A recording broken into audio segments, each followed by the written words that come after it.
ప్రతి క్షణం ధర్మాన్ని అనుష్ఠించాడు. ఎంత ఓపికగా అనుష్ఠించాడంటే ఎన్ని కష్టాలైనా రాని ఆయనకి కావలసింది మాత్రం ఒక్కటే, ధర్మం. ధర్మమా సుఖమా, ధర్మమా కష్టమా, ధర్మమా ప్రయోజనమా, ధర్మమా అడ్డదారా, ధర్మమా కోరిక తీరడమా, మీరు పక్కన ఏవి పెట్టి చూడండి, శ్రీరామచంద్రమూర్తి జీవితం అంతా ఒకటి, ధర్మమే. తండ్రి మరణించాడు, చెక్కు చెదరలేదు. భార్యను అపహరించారు, చెక్కు చెదరలేదు. రాజ్యం పోయింది, చెక్కు చెదరలేదు. జటాయువు మరణించాడు, చెక్కు చెదరలేదు. వేదవేద్యే పరే పుంసి, వేదము చేత ప్రతిపాదింపబడినవాడు, వేదము చేత తెలియబడేటటువంటి వాడు, వేదము ప్రమాణముగా ధర్మానుష్ఠానము చేసి మానవ జన్మ తరింప చేసుకుని భగవంతుని యొక్క అనుభవాన్ని మనం పొందడానికి వీలైనటువంటి స్థితిని కలిగి ఉన్నవాడైనటువంటి పరమేశ్వరుడు రామచంద్రమూర్తిగా ఈ భూమండలం మీద అవతరించి 11,000 సంవత్సరములు కరచరణాదులతో నడయాడాడు. రాముడు వేదము చేత ప్రతిపాదింపబడినటువంటి పరమేశ్వర స్వరూపం. ఆ భగవంతుడే రాముడిగా వచ్చాడు. భగవంతుణ్ణి ప్రతిపాదించేటటువంటి వేదం వాల్మీకి మహర్షి నోటి వెంట శ్రీరామాయణంగా వచ్చింది. అందుకే శ్రీరామాయణానికి వేదోపబృంహణము అని పేరు. వేదమే రామాయణం. వేదం దేన్ని ప్రతిపాదిస్తుంది? ప్రధానంగా వేదమంతా ధర్మమే ప్రతిపాదన చేస్తుంది. ధర్మం అంటే ఏమిటి? ధ్రియతేవా జనైరితి ధర్మం అని అమరకోశం. ధర్మం అంటే తెలుసుకోవడం ధర్మంలో ఒక భాగం. కేవలం తెలుసుకోవడం ధర్మం కాదు. తెలుసుకున్నాడు, అనుష్ఠించడు, అప్పుడు ధర్మమా అంటే ధర్మం కాదు. మీరు శ్రీరామాయణాన్ని జాగ్రత్తగా పరిశీలన చేస్తే రాముడికి ఎన్ని తెలుసో ఎంత తెలుసో, రావణుడికి అన్ని తెలుసు, అంతా తెలుసు. కానీ రాముడి ముందు రావణుడు ఎందుకు నిలబడలేకపోయాడు? ఒక్కటే కారణం, తాను తెలుసుకున్నది, తాను విన్నది అనుష్ఠించాడు రామచంద్రమూర్తి. తాను విన్నది, తాను తెలుసుకున్నది తన సౌకర్యానికి అనుగుణంగా మార్చుకుని దబాయించి బ్రతికే ప్రయత్నం చేస్తాడు రావణాసుడు. ధర్మాన్ని మీరు తెలుసుకోవడం ప్రధానం ఎంతో, దాన్ని అనుష్ఠించడం కూడా అంతే అవసరం. అనుష్ఠానానికి పనికిరానటువంటి ధర్మం ఉపయోగం లేనిది అవుతుంది. ఇంట్లో కర్ర ఉంది, వీధిలో కుక్క ఉంది. కుక్క మీ మీద పడడానికి ఉద్యుక్తమవుతున్న సమయంలో మీ ఇంట్లో కర్ర ఉంది కదా అని మీ మీద పడ్డం మానదు. మీ చేతిలో కర్ర ఉంటే కుక్క మీ మీద పడకుండా ఉంటుంది. ధర్మో రక్షతి రక్షిత అన్న మాటకు అర్థం ఏంటంటే, మీరు ధర్మాన్ని అనుష్ఠిస్తే మిమ్మల్ని ధర్మం కాపాడుతుంది. ధర్మం విషయంలో తెలుసుకోవలసినటువంటి అత్యంత ముఖ్యమైన విషయం ఒకటి ఉంటుంది. ధర్మం ఇలా అనుష్ఠిస్తే అలా వెంటనే ఫలితం ఇవ్వాలని ఎక్కడ ఉండదు. ఒకచో అలా ఉండొచ్చు. ధర్మం ఎటువంటిదంటే, పంట పండడం కోసమని చెప్పి వ్యవసాయదారుడు భూమిని దున్నడం మొదలు పెడతాడు. భూమిని దున్నగానే పంట పండుతుందా? భూమిని దున్నిన తరువాత వర్షం పడే వరకు ఎదురు చూడాలి. వర్షం పడితే పంట పండుతుందా? విత్తనాలు వేయాలి. విత్తనాలు వేస్తే పంట పండుతుందా? మొలకలెత్తాలి. మొలకలెత్తినంత మాత్రాన పంట పండుతుందా? దానికి చీడా పీడా పట్టకుండా సస్యరక్షణ చేసుకోవాలి. 6 గాలము శ్రమిస్తే చిట్ట చివర ఆ పంట బాగా చేతికొచ్చి ఫలసాయాన్ని ఇస్తుంది. అప్పుడు కోత కోసి తెచ్చి పొలం గట్టున వేసి బస్తాలకెత్తి ఇంటికి తీసుకెళ్లి దాచుకునే పర్యంతమో పండిన పంట మీ చేతికి వచ్చింది అని నమ్మకంగా చెప్పడం సాధ్యం కాదు. ధర్మం కూడా అంతే. ఇవాళ మీరు ధర్మం చేశారు అని వెంటనే ఫలితం ఇవ్వదు. అధర్మం కూడా అంతే. మీరు ఇవాళ అధర్మం చేశారు అని వెంటనే ఫలితం ఇవ్వదు. లోకంలో మీరు చూస్తూ ఉంటారు, ఒక్కొక్కడు చాలా పాపాచరణముతో ఉంటాడు. ఈశ్వరుని యందు భక్తి ఉండదు. శాస్త్రం ఏది వద్దందో అది చేస్తూ ఉంటాడు, కానీ సర్వసుఖములను అనుభవిస్తూ ఉంటాడు. మనకేమనిపిస్తుందంటే, ఆయన ఈశ్వరుణ్ణి ధిక్కరించాడు కదా, ఆయన ఏం ధర్మం పాటించట్లేదు కదా, ఆయన ఏం వేద ప్రమాణాన్ని అంగీకరించట్లేదు కదా, ఆయన సంతోషంగా సుఖంగా ఉన్నాడు. అన్నీ విని, అన్నీ నమ్మి, అన్నీ విశ్వసించి, వేదమును ప్రమాణముగా స్వీకరించి ధర్మమును అనుష్ఠించినటువంటి నేను కష్టాలు పడుతున్నాను. ఏమిటి ఉపయోగం ఈ ధర్మం పట్టుకుంటే అనిపిస్తుంది. ధర్మం పట్టుకోవడం ఎటువంటిది అంటే, పంట పండడం కోసమని పొలం దున్నడం లాంటిది. పొలం దున్ని కష్టపడిన వాడికి పంట ఎప్పటికైనా చేతికొచ్చినట్టే. ధర్మాన్ని అనుష్ఠించిన వాడికి కూడా ధర్మం కాపాడి తీరుతుంది. అధర్మం ఇంటికి అంటుకున్నటువంటి చిన్న మంట లాంటిది. చిన్న మంటే కదా నన్ను ఏం చేస్తుందని పడుకున్న వాడికి చిట్ట చివరి ఇల్లంతా ఎలా కాలిపోతుందో, అధర్మంలో మనం ఉన్నామని తెలుసుకుని అధర్మ పథంలోంచి బయటికి వచ్చే ప్రయత్నం చేయకపోతే చిట్ట చివరికి జరిగేటటువంటి పరిణామం కూడా అలాగే ఉంటుంది. కాంచన లంక ఉంది, అంత బలగం ఉంది, అంత గొప్ప సుఖాలు అనుభవించాడు, 10 తలకాయలున్నాయి, గొప్ప తపస్సు ఉంది, ఈశ్వరుడి యొక్క అనుగ్రహాన్ని పొందాడు, పరమేశ్వరుణ్ణి సాకారంగా దర్శనం చేశాడు, పుష్పక విమానం ఎక్కి ప్రపంచమంతా తిరిగాడు. చిట్ట చివరికి ఏమయ్యాడు? అధర్మాన్ని పట్టుకున్నందుకు కడుపున పుట్టినటువంటి బిడ్డల దగ్గర నుండి భార్య చిట్ట చివర ఏడుస్తూ యుద్ధభూమిలోకి వచ్చి నువ్వు అధర్మాన్ని పాటించడం వల్లే ఇటువంటి చావు చచ్చావని మండోదరి గుండెలు బాదుకుని ఏడ్చేటటువంటి స్థితిని రావణుడు పొందాడు. ప్రతి క్షణం ధర్మాన్ని అనుష్ఠించాడు. ఎంత ఓపికగా అనుష్ఠించాడంటే ఎన్ని కష్టాలైనా రాని ఆయనకి కావలసింది మాత్రం ఒక్కటే, ధర్మం. ధర్మమా సుఖమా, ధర్మమా కష్టమా, ధర్మమా ప్రయోజనమా, ధర్మమా అడ్డదారా, ధర్మమా కోరిక తీరడమా, మీరు పక్కన ఏవి పెట్టి చూడండి, శ్రీరామచంద్రమూర్తి జీవితం అంతా ఒకటి, ధర్మమే. వాళ్ళన్నాడు, సుగ్రీవుడితో ఎందుకు స్నేహం చేశావు? నాతో స్నేహం చేస్తే రావణాసురుణ్ణి నిగ్రహించి నీ భార్యని వెంటనే ఇప్పిద్దును, ఎందుకు సుగ్రీవుడితో స్నేహం చేశావని అడిగాడు. నాకు కావలసింది ధర్మం. అధర్మాన్ని పాటించేటటువంటి నీతోటి స్నేహం వల్ల నా భార్యని తెచ్చుకోవడం నాకు అక్కర్లేదు, అందుకు నిన్ను నిగ్రహించాను. తండ్రి మరణించాడు, చెక్కు చెదరలేదు. భార్యను అపహరించారు, చెక్కు చెదరలేదు. రాజ్యం పోయింది, చెక్కు చెదరలేదు. జటాయువు మరణించాడు, చెక్కు చెదరలేదు. ఇలా కాదన్నయ్య, ఈ మార్గాన్ని విడిచిపెట్టి ఇలా వెళ్ళన్నాడు. తోడ పుట్టినటువంటి లక్ష్మణమూర్తి నాకు వద్దన్నాడు. కన్న తల్లి కౌసల్య అంది, నీ తండ్రి ఇటువంటి దురాత్ముడు కాబట్టి నన్ను కూడా నీతో తీసుకెళ్ళండి. వద్దమ్మా, ధర్మం ప్రధానం అన్నాడు. ఎన్ని పర్యాయాలు ఆయన మాట్లాడితే ధర్మం ధర్మం ధర్మం. అయితే ఇక్కడ మీరు ఒక మాట గమనించవలసి ఉంటుంది. ధర్మం అంటే ఏది ధర్మం? కోటేశ్వరరావు గారు చెప్తే ధర్మం అవుతుందా? లేకపోతే ఎవరో నేను ఇది చెప్తానండి ఇది ధర్మం అంటే అవుతుందా? మనం చెప్తే ధర్మం అవదు, వేదం చెప్తే ధర్మం అవుతుంది. వేదం ఏది చెప్పిందో అది ధర్మం. వేదమునకు వ్యతిరేకముగా చెప్పనటువంటి స్మృతి చెప్పినది ధర్మం. వేదమునకు వ్యతిరేకంగా చెప్పని స్మృతి చెప్పిన మాట పాటించిన వాడిది ధర్మం. ఆ ధర్మం ఎవడు పట్టుకుంటాడో వాడే శ్రీరాముడు. ఆ ధర్మాన్ని ఎవడు పట్టుకుంటాడో వాడు అంతిమంగా పొందేది ఏదంటే విజయమే.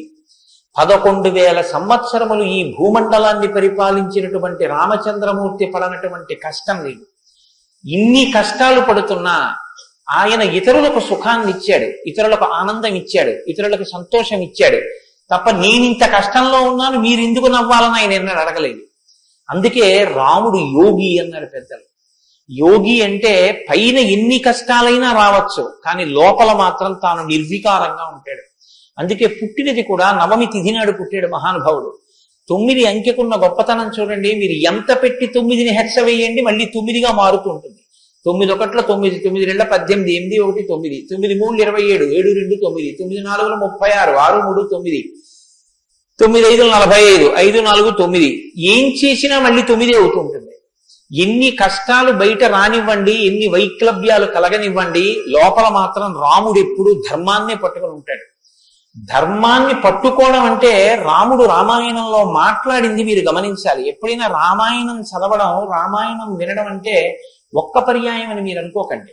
రామాయణాన్ని బహుకోణాలలో చదవండి. రాముడు మాట్లాడితే అని రామాయణం చదవండి ఒకసారి.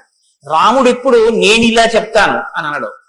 రాముడు ఎప్పుడు చెప్పినా ఎలా చెప్తాడంటే ఋషులు ఇలా చెప్పారంటాడు, పెద్దలు ఇలా చెప్పారంటాడు, శాస్త్రం ఇలా చెప్పిందంటాడు తప్ప నేను ఇలా చెప్తాను అన్నాడు రాముడు.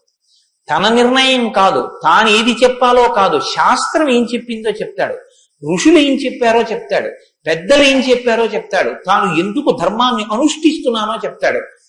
తన జీవితాన్ని ఆదర్శవంతంగా తీసుకొచ్చి మనుష్య జాతికంతటికి ఫలంగా అందించాడు.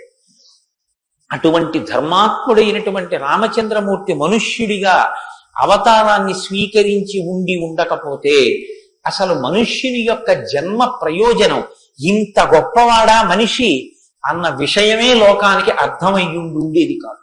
ఎందుకంటే మీరు ఒక విషయాన్ని జాగ్రత్తగా గమనించండి, రామావతార స్వీకారానికి ముందరే రామనామం లోకంలో ఉంది. రామావతారానికి ముందు రామనామం లేకపోతే వాల్మీకి మహర్షికి రామనామాన్ని ఎలాగా ఉపదేశం చేశారు ఋషులు? ఆయనకి ఉపదేశం చేసిన తరువాత కదా రామచంద్రమూర్తి అవతారం వచ్చింది. ఆయన వాల్మీకిగా మారిన తరువాత కదా రాముడు పుట్టింది. కాబట్టి రామ అన్న నామం సాక్షాత్తు ఈశ్వరుడి యొక్క నామం. అది రమయతీతి రామ, లోకులందరినీ రమింపచేసేటటువంటి నామం. అంతటి మహోత్కృష్టమైనటువంటి శీల సంపద కలిగినటువంటి వాడు రామచంద్రమూర్తి. అందుకే రామాయణాన్ని రామచంద్రమూర్తిని ఎంతకాలం మనుష్య జాతి ఆరాధన చేస్తుందో అంతకాలం మానవత్వం బ్రతికుంటుంది. ఏనాడు రామచంద్రమూర్తిని మరిచిపోతామో, ఏనాడు రామాయణం మనకు అక్కర్లేదని అంటామో, ఆనాడు మనిషిగా కనపడుతున్న మనుష్యత్వం చచ్చిపోతుంది, మానవత్వం చచ్చిపోతుంది, నరత్వం చచ్చిపోతుంది. అది పోయిన నాడు నరజన్మ యొక్క ప్రయోజనమే పోతుంది. అందుకే మీరు చూడండి, విష్ణువు దశావతారములను స్వీకరించారు.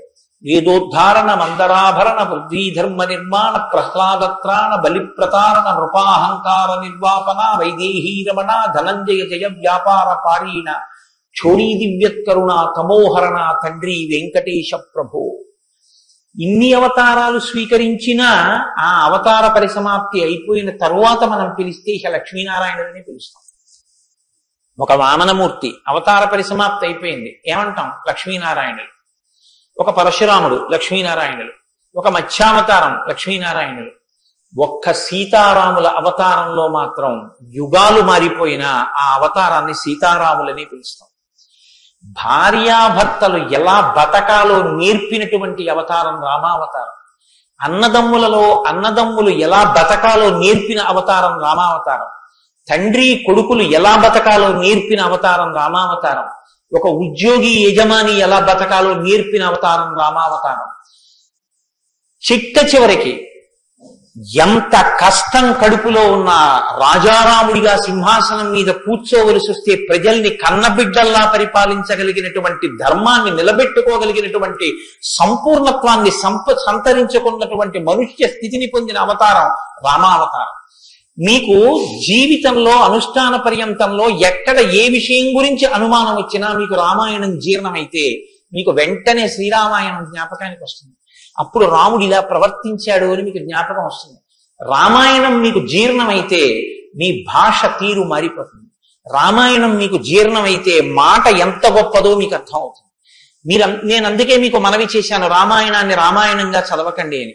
రామాయణం జ్యోతిష శాస్త్రం, రామాయణం వాస్తు శాస్త్రం, రామాయణం ధర్మశాస్త్రం, రామాయణం వాక్కు, రామాయణం ధర్మ పరిపాలన, రామాయణం న్యాయం, రామాయణం సామాజిక శాస్త్రం, రామాయణం శకున శాస్త్రం, రామాయణం పర్యావరణం, రామాయణం గురుభక్తి, రామాయణం శిష్యధర్మం. మీ ఇష్టం, ఎలా చదవండి, రామాయణం అలా వస్తుంది. మీకు ఇచ్చినది మట్టి ముద్ద, మీరు దాంతో మూకుడు చేసుకుంటారో, పళ్ళెం చేసుకుంటారో, ప్రమిద చేసుకుంటారో, గిన్నె చేసుకుంటారో, గరిట చేసుకుంటారో మీ ఇష్టం. రామాయణాన్ని మీరు ఎలా చూడాలనుకుంటే మీకు అలా కనపడుతుంది. శ్రీరామాయణానికి ఉన్న గొప్పతనం ఏమిటంటే వాల్మీకి మహర్షి ఎవ్వరికీ కూడా కితాబులు ఇవ్వరు. రావణాసురుడు దుష్టుడని వాల్మీకి మహర్షి అన్నారు. వాల్మీకి మహర్షి చెప్పేది ఇలా చేశాడని చెప్పారు. తెల్లవారకట్ట లేచాడు, పరస్త్రీ పట్ల కామంతో మనసు కలిగింది. నీకు నచ్చి నీకు కూడా అలా ఉండాలనుకుంటే నీ ఇష్టం, నీ తల కూడా తెగిపోతుంది. నీవు కూడా పుత్రమిత్ర కళత్రాదులతో భంగపాటు పొందుతావు. రాముడు నిద్రలేస్తూనే నదీ స్నానం చేసి సంధ్యావందనం చేశాడు. నువ్వు రాముడిలా ఉండాలనుకుంటే 7 తరాలు తరిస్తాయి. నీకేది కావాలో నువ్వు నిర్ణయించుకో. రాముడు గొప్పవాడని చెప్పరు, రావణుడు తక్కువవాడని చెప్పరు. నువ్వేది తెలుసుకోవాలో అది నువ్వు తెలుసుకుని అనుష్ఠించాలి. అది శ్రీరామాయణం యొక్క గొప్పతనం. అంత గొప్ప అవతారంలో రాముడు ఎప్పుడు మాట్లాడినా ఋషివాక్కుని సమర్థిస్తాడు. రాముడు ఎప్పుడు మాట్లాడినా వేదవాక్కుని సమర్థిస్తాడు. రాముడు ఎప్పుడు మాట్లాడినా ధర్మాన్ని సమర్థిస్తాడు. ఇది మీరు బాగా జ్ఞాపకం పెట్టుకోవాలి. మనం శ్రీరామాయణం వింటున్నది శృంగగిరి పీఠంలో వింటున్నాం. అదేమిటండి పీఠ శాఖ కదా అని మీరు అనొచ్చు. ఆత్మావై పుత్రనామాసి, కొడుక్కి తండ్రికి అభేదం. బింబానికి బింబం ఎందులోంచి వచ్చిందో ఆ బింబం వచ్చినటువంటి లేదా ప్రతిబింబం పుట్టిన బింబం రెండు ఒకటే. అద్దం ముందు నిలబడితే నా ప్రతిబింబం కనబడితే ఆ ప్రతిబింబం బొట్టు పెట్టుకోలేదు అనుకోండి, దిక్కుమాలిన ప్రతిబింబమా బొట్టు పెట్టుకోవద్దా, తప్పు కదా అని ప్రతిబింబానికి బొట్టు పెడితే నాకు బొట్టు వస్తుందా? బింబానికి బొట్టెట్టుకుంటే ప్రతిబింబానికి బొట్టు వస్తుంది. బింబానికి ప్రతిబింబానికి తండ్రికి కొడుక్కి గురువుకి శిష్యుడికి అభేదమైతే గుంటూరు శృంగగిరి పీఠ శాఖకి ఎక్కడో కర్ణాటక రాష్ట్రంలో ఉన్న శృంగగిరి పీఠానికి నా దృష్టిలో అభేదం. శృంగగిరి పీఠంలో కూర్చుని శ్రీరామాయణ ప్రవచనం చెయ్యవలసి వస్తే నేను ఒక మాట చెప్పకుండా రామాయణాన్ని ప్రారంభించేస్తే నేను ఒక పొరపాటు చేసిన వాడిని అవుతాను. ఇన్ని పీఠాల్ని స్థాపించినటువంటి శంకర భగవత్పాదులు అవతార పరిసమాప్తి చేస్తూ ఒక మాట చెప్పారు. వేదో నిత్యమధీయతాం తదుదితం కర్మ స్వనుష్ఠీయతాం. ప్రతిరోజు వేదం చదువుకో. నువ్వు చేసే ఏ కర్మ అయినా వేదం ఎలా చెప్పిందో అలాగే చెయ్యి. అంతేకాని నీ స్వంత బుద్ధితో ఏ పనిని చెయ్యవద్దు. ఏదో నిత్యమధీయతాం తదుదితం స్వకర్మ స్వనుష్ఠీయతాం దుస్తర్కాస్తు విరమ్యతాం. ఈశ్వరుడు నోరిచ్చాడు కదా అని నీ చిత్తం వచ్చినట్టుగా వాదనలు చేయవద్దు. నువ్వు ఏది మాట్లాడినా శృతి శిరపక్ష స్వనుష్ఠీయతాం. ఉపనిషత్తులు ఏం చెప్పాయో వేదం ఏం చెప్పిందో దాన్ని సమర్థించడానికి నీ వాగ్బలాన్ని ఉపయోగించు. అంతేకాని ఈశ్వరుడు వాక్కు ఇచ్చాడు కదా అని నీ ఇష్టం వచ్చినట్టు నువ్వు మాట్లాడితే చూడలేదు లెక్క కట్టుకోలేడని నువ్వు అనుకోవద్దు. లెక్క కట్టేవాడు ఒకడు ఉన్నాడు. మీరు చూడండి, 84 లక్షల జీవరాశులు ఈ ప్రపంచంలో ఉన్నాయి.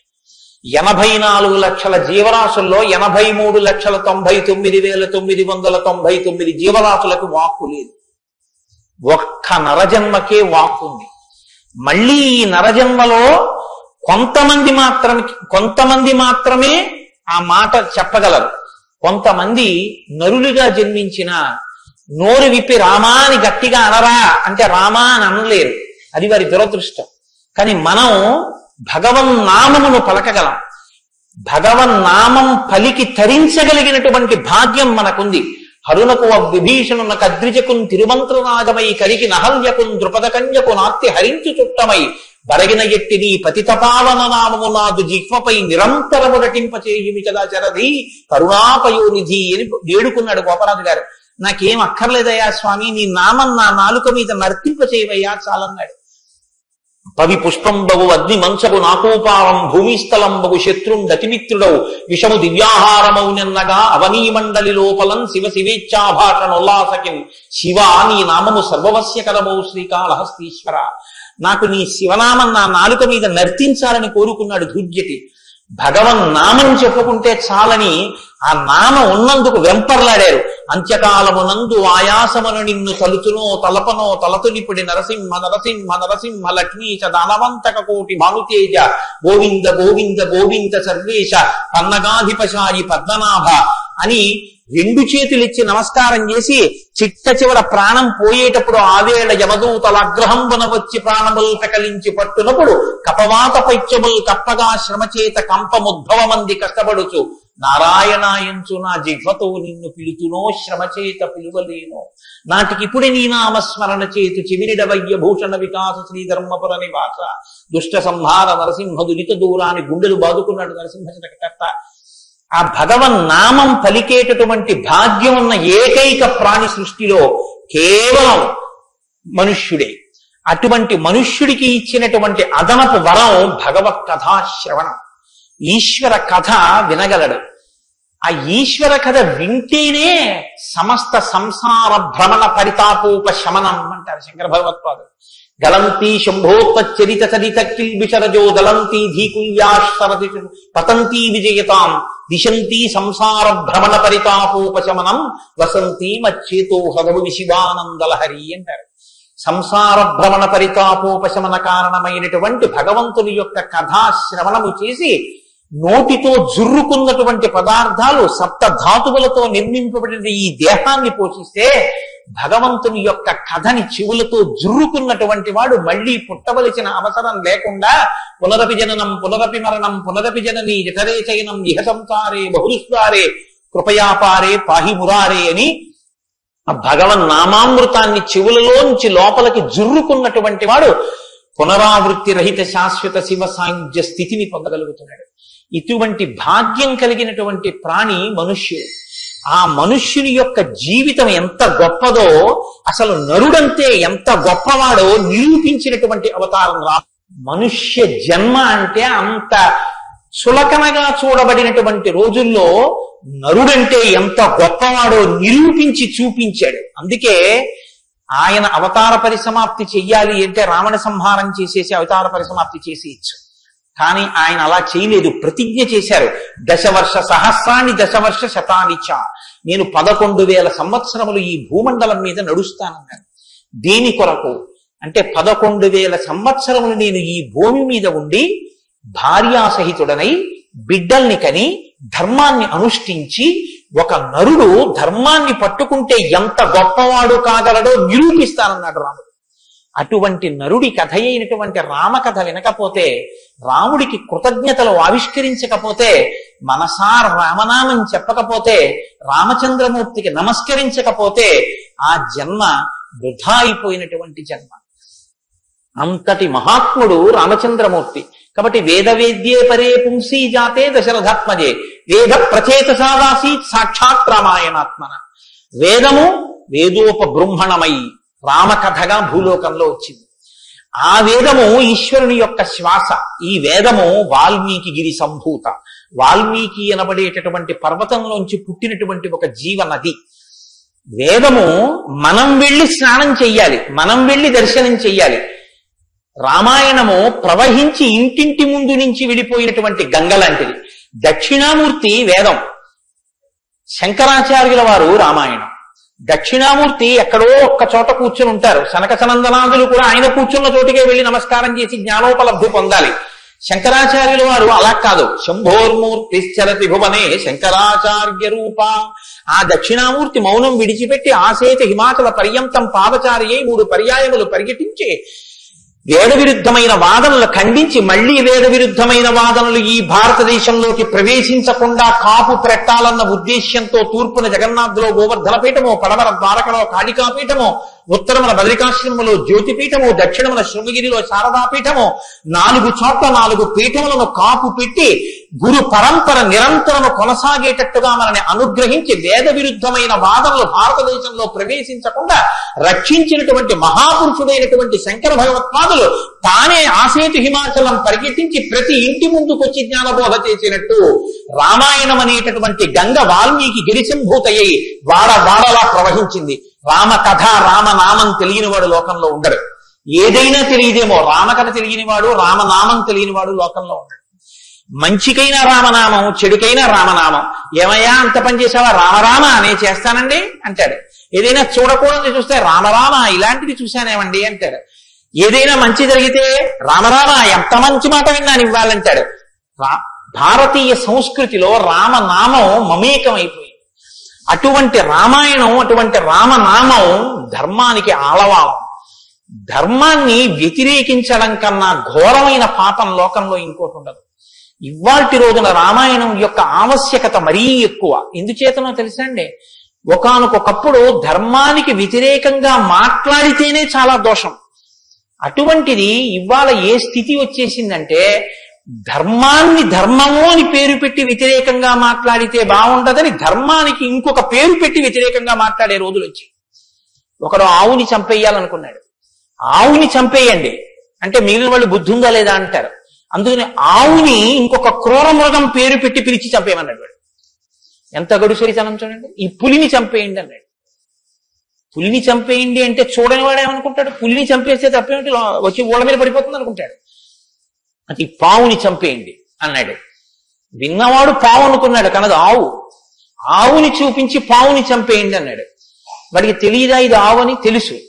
మరి ఆవుని చంపేయండి అని ఎందుకండ అంటే ఆవుని చంపేయండి అంటే ఆవుని చంపడం ఏమిట్రా అంటారని పావుని చంపేయండి అన్నాడు. తెలిసి ధర్మాన్ని ఆచరించకండి అంటే జనం తిరగబడతారని మూఢ విశ్వాసాల జోలికి వెళ్ళకండి అంటున్నాడు.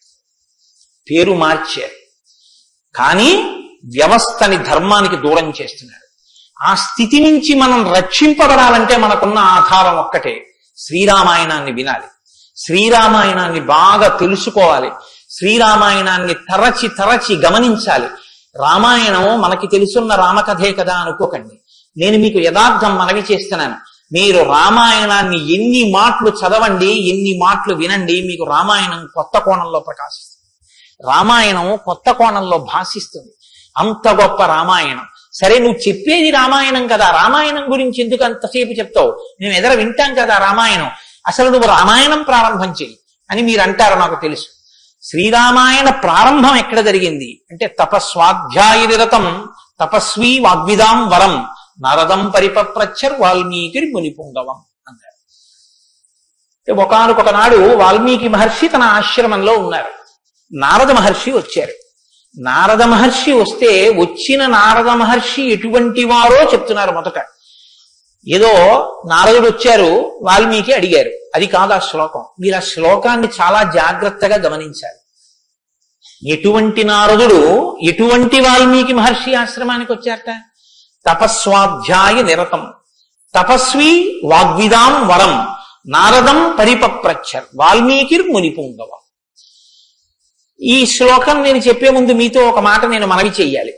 వాల్మీకి మహర్షి ఆశ్రమానికి నారదుడు వచ్చి సంక్షేప రామాయణం చెప్పిన తరువాత కదా రామాయణం ప్రచారంలోకి వచ్చింది. వాల్మీకి మహర్షి ఆశ్రమానికి నారద మహర్షి వచ్చిన తరువాత రామాయణాన్ని ఎవరికి నేర్పారు? ఆయన రచన చేసి మొట్టమొదట ఎవరికి నేర్పి ఉండాలి? ప్రవాహము అంటే ఎవరి ద్వారానో వెళ్ళాలి కదా. అది మొట్టమొదట లోకంలో దాన్ని ప్రచారం ఎవరితో ప్రారంభమైంది? వాల్మీకి రామాయణ రచన చేసి ఎవరికి నేర్పారు? వాల్మీకి రామాయణ రచన చెయ్యగానే నేర్పిన మొట్టమొదటి శిష్యులు లవకుశులు. లవకుశులకి మొట్టమొదట రామాయణం నేర్పుంటే సీతమ్మ వాల్మీకి ఆశ్రమంలో ఉందా లేదా? ఉంది. వాల్మీకి ఆశ్రమంలోకి సీతమ్మ వచ్చి లవకుశులు పెద్దవాళ్ళై గురువు గారి దగ్గర శ్రీరామాయణాన్ని ఉపదేశం పొందడానికి యోగ్యమైనంత వయస్సు వచ్చేసిన తరువాత నారద మహర్షి వచ్చారు. వచ్చి సంక్షేప రామాయణం చెప్పారు. అప్పటి వరకు రామాయణం లేదు లోకంలో, అంతే. ఇంకా తర్వాత కదా వాల్మీకి రచించారు సంక్షేప రామాయణం విన్నాక. కాబట్టి ఇప్పుడు రామాయణ కథ ఏ స్థాయిలో ఉంది, ఏ స్థితి దగ్గర ఉంది? రామాయణ రచన మొదలయ్యేప్పటికీ రామాయణం పూర్తయిపోయే స్థితిలో, రామాయణం పూర్తయిపోయే స్థితిలో రామాయణ రచన ప్రారంభమైంది. ఇది మీరు గమనించాలి. రామచంద్రమూర్తి పుట్టక ముందు రామాయణాన్ని రచించలేదు వాల్మీకి. రామచంద్రమూర్తి పట్టాభిషేక పూర్వం రామాయణ రచన జరగలేదు. రామాయణ రచన ఎప్పుడు జరిగినట్టు? రామచంద్రమూర్తి పట్టాభిషేకం చేసుకుని సీతమ్మ తల్లిని అడవులలో విడిచిపెట్టి అడవులలో ఉన్న సీతమ్మని వాల్మీకి మహర్షి తన కుటీరానికి తీసుకెళ్లి లవకుశులు జన్మించి వాళ్ళు పెరిగి పెద్దవాళ్ళై యోగ్యులై విద్యాభ్యాసం చేసి సంగీత విద్యలో మంచి నిష్ణాతులై వాల్మీకి మహర్షి రచించిన రామాయణాన్ని బోధ చేస్తే నేర్చుకుని లోకంలో ప్రచారం చెయ్యగలిగినంత వయస్సు వాళ్ళు వచ్చిన తరువాత నారద మహర్షి వచ్చారు అక్కడికి. అలా ఎందుకు జరగాలి అంటే వచ్చినటువంటి మహానుభావుడు రామచంద్రమూర్తిగా వచ్చాడు. మనుష్యుడిగా నడిచి చూపించేశాడు. అప్పటికే 11,000 సంవత్సరాలు ఇంచుమించు పూర్తయిపోతున్నాయి. జరిగిన కథ జరిగిపోయింది. జరిగిన కథ జరిగిపోయిన తర్వాత ఇప్పుడు వచ్చాడు నారదుడు. ఇప్పుడు జరిగిపోయిన కథలో అడుగు తీసి అడుగు వేస్తే ధర్మం. రామాయణంలో అడుగు తీసి అడుగు వేస్తే ఎంత కథ చెప్పాలండి నారదుడు వాల్మీకి మహర్షికి? రాముడు పుట్టుక ముందు దగ్గర నుంచి చాలా కష్టపడి రాముడు ఇలా మాట్లాడాడు, రాముడు అలా మాట్లాడాడు, సీతమ్మ రాముడి దగ్గరికి ఇలా వెళ్ళింది, దశరథ మహారాజు గారి దగ్గరికి రాముడు ఇలా వెళ్ళాడు, రాముడు కౌశల్య దగ్గరికి ఇలా వెళ్ళాడు, రాముడితో ఇలా మాట్లాడాడు, ఇవన్నీ నారదుడు చెప్పాలి. నారదుడు ఎలా చెప్పగలడు? చెప్పగలడు. సర్వజ్ఞుడు, మహానుభావుడు, గురుస్వరూపం కాబట్టి చెప్పగలడు. కానీ అలా చెప్తూ వెడితే రామాయణం ఎవరు చెప్పినట్టు అవుతుంది? నారదుడు చెప్పింది వాల్మీకి రాసింది అవుతుంది. మరి వాల్మీకి రామాయణ రచన చేశారని మనం ఎలా చెప్తున్నాం? ఒకటే కారణం, సంక్షేప రామాయణమే నారదుడు చెప్పాడు. కేవలం ఒక 100 శ్లోకాల దగ్గరలో రామకథని ఒక్కసారి అలా చిన్న మాల కింద అల్లి చెప్పి వెళ్ళిపోయాడంతే. మిగిలిన రామకథ రాముడు ఎలా కదిలాడో, ఎలా అడుగేశాడో, ఎలా నడిచాడో, ఎలా మాట్లాడాడో ఇవన్నీ వాల్మీకి మహర్షికి కనపడ్డాయి. ఎప్పుడు? అయిపోయాక కదండి. రాముడు పుట్టేశాక, రాముడు మాట్లాడాక, రాముడి పెళ్ళైపోయాక, రాముడు యుద్ధం చేశాక, రాముడు అప్పుడు సీతమ్మతో అంతఃపురంలో ఇలా మాట్లాడాడని వాల్మీకి తెలిసింది. ఎలా తెలిసింది? 2 కారణాలతో తెలియాలి. రాముడు చెప్పాలి, 2 వాల్మీకి ఊహ చెయ్యాలి. రాముడు చెప్తే అన్ని అలా ఏకాంతంలో తాను సీతమ్మతో మాట్లాడినవి కూడా చెప్తాడా? మర్యాదా పురుషోత్తముడైన వాడు. 2 ఊహ చేస్తే ఊహ నిజం కావాలని ఎక్కడుంది? అప్పుడు రామాయణం మీరు వేదోపబ్రహ్మణంగా ప్రమాణంగా ఎలా స్వీకరించి చెప్పుకుంటున్నారు ఇవాళకి? కాబట్టి ఆ రెండిటికి మధ్యలో ఏదో ఉండాలి మీరు నమ్మాలంటే కదా. ఇప్పుడు చెప్పండి, రామాయణం ఓ కొత్త కోణంలో మీరు వినవలసిన అవసరం ఉందా లేదా ప్రారంభంలోనే? కాబట్టి నారదుడు వచ్చాడు, వాల్మీకి చెప్పాడు, అంతే. వినకండి. ఎటువంటి నారదుడు వచ్చాడు, ఎటువంటి వాల్మీకి చెప్తున్నాడు, అసలు ఏ స్థితిలో ఉన్నారు ఇప్పుడు వాల్మీకి మహర్షి? సీతమ్మ తల్లి ఆయన ఆశ్రమంలో ఉంది. సీతమ్మ తల్లి ఊరట పొందడానికి కావలసిన వాతావరణం ఆశ్రమంలో ఉంది. ఆయన నిరంతరము కూడా తపస్వి అయి ఉన్నారు. తపస్వి అంటే కృచ్ఛత్యాంద్రాయణాది వ్రతములు చేసేటటువంటి వాడు. అంటే శుక్లపక్షంలో తిథులు పెరుగుతున్నప్పుడు ఒక్కొక్క ముద్ద పెంచుకుంటూ వెడతారు. పౌర్ణమికి పూర్తిగా భోజనం చేస్తారు. బహుళపక్షంలో ఒక్కొక్క ముద్ద తగ్గిస్తూ అమావాస్య వచ్చేటప్పటికి పూర్ణంగా ఆహారం విడిచిపెట్టేస్తారు. ఇలా విడిచిపెట్టి నిరంతరం వేదం చదువుకుంటూ వేదము చేత ప్రతిపాదింపబడిన పరమేశ్వర స్వరూపాన్ని ఇక్కడ అనుభవంలోకి తెచ్చుకునే ప్రయత్నం చేస్తారు. అహం బ్రహ్మాస్మి అంటే అది కదండి శృంగగిరి పీఠానికి మహావాక్యం, అహం బ్రహ్మాస్మి, నేనే ఈశ్వరుడును అన్న వాక్యాన్ని అనుభవపూర్వకం చేసుకోవాలి. దానికి వ్రతం అంతా కర్మాచరణం. ఇప్పుడు ఈ కర్మాచరణం అంతా చేసి తపిస్తున్న వాల్మీకి దేని కొరకు తపిస్తున్నారు? బ్రహ్మముగా తనను తాను తెలుసుకొనుట కొరకు ప్రయత్నిస్తున్నారు. ఇప్పుడు యోగ్యమైన కాలం సిద్ధించింది. యోగ్యమైన కాలం సిద్ధిస్తే ఉపదేశం చెయ్యడానికి రావలసిన వాడు ఎవరు రావాలి? గురువు గారు రావాలి. గురువు గారి కన్నా మంగళస్వరూపం లోకంలో ఉంటుందా? ఇంకుండదు. అన్నిటికన్నా మంగళస్వరూపం ఏది అంటే గురువు గారి. గురువు గారి కన్నా గొప్పవాడు, గురువు గారి కన్నా అధికుడు లోకంలో ఉండడు.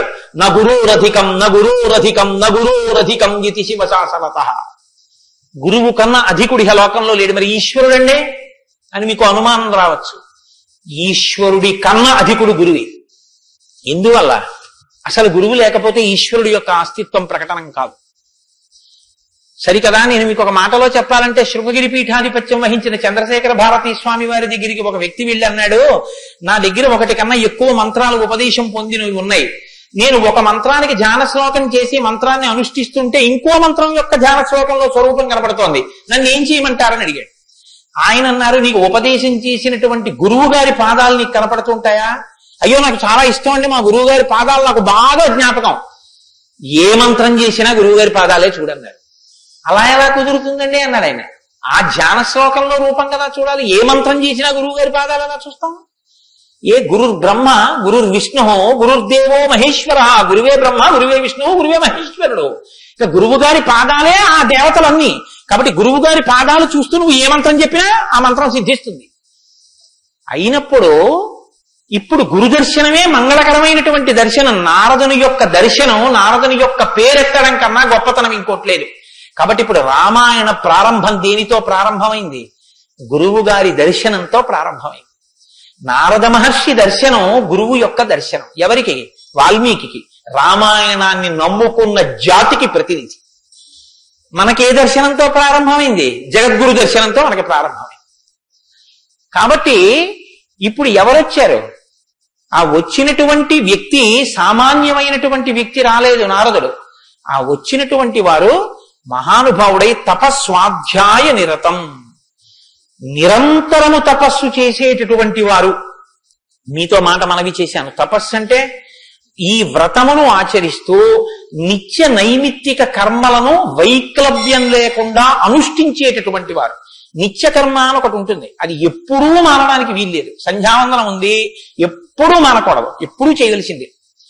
నైమిత్తిక కర్మ ఉంది, ఒక్కొక్క తిథి నాడు ఒక్కొక్కటి చెయ్యవలసి ఉంటుంది. శ్రీరామ నవమి వచ్చిందనుకోండి, ఏం చెయ్యాలి?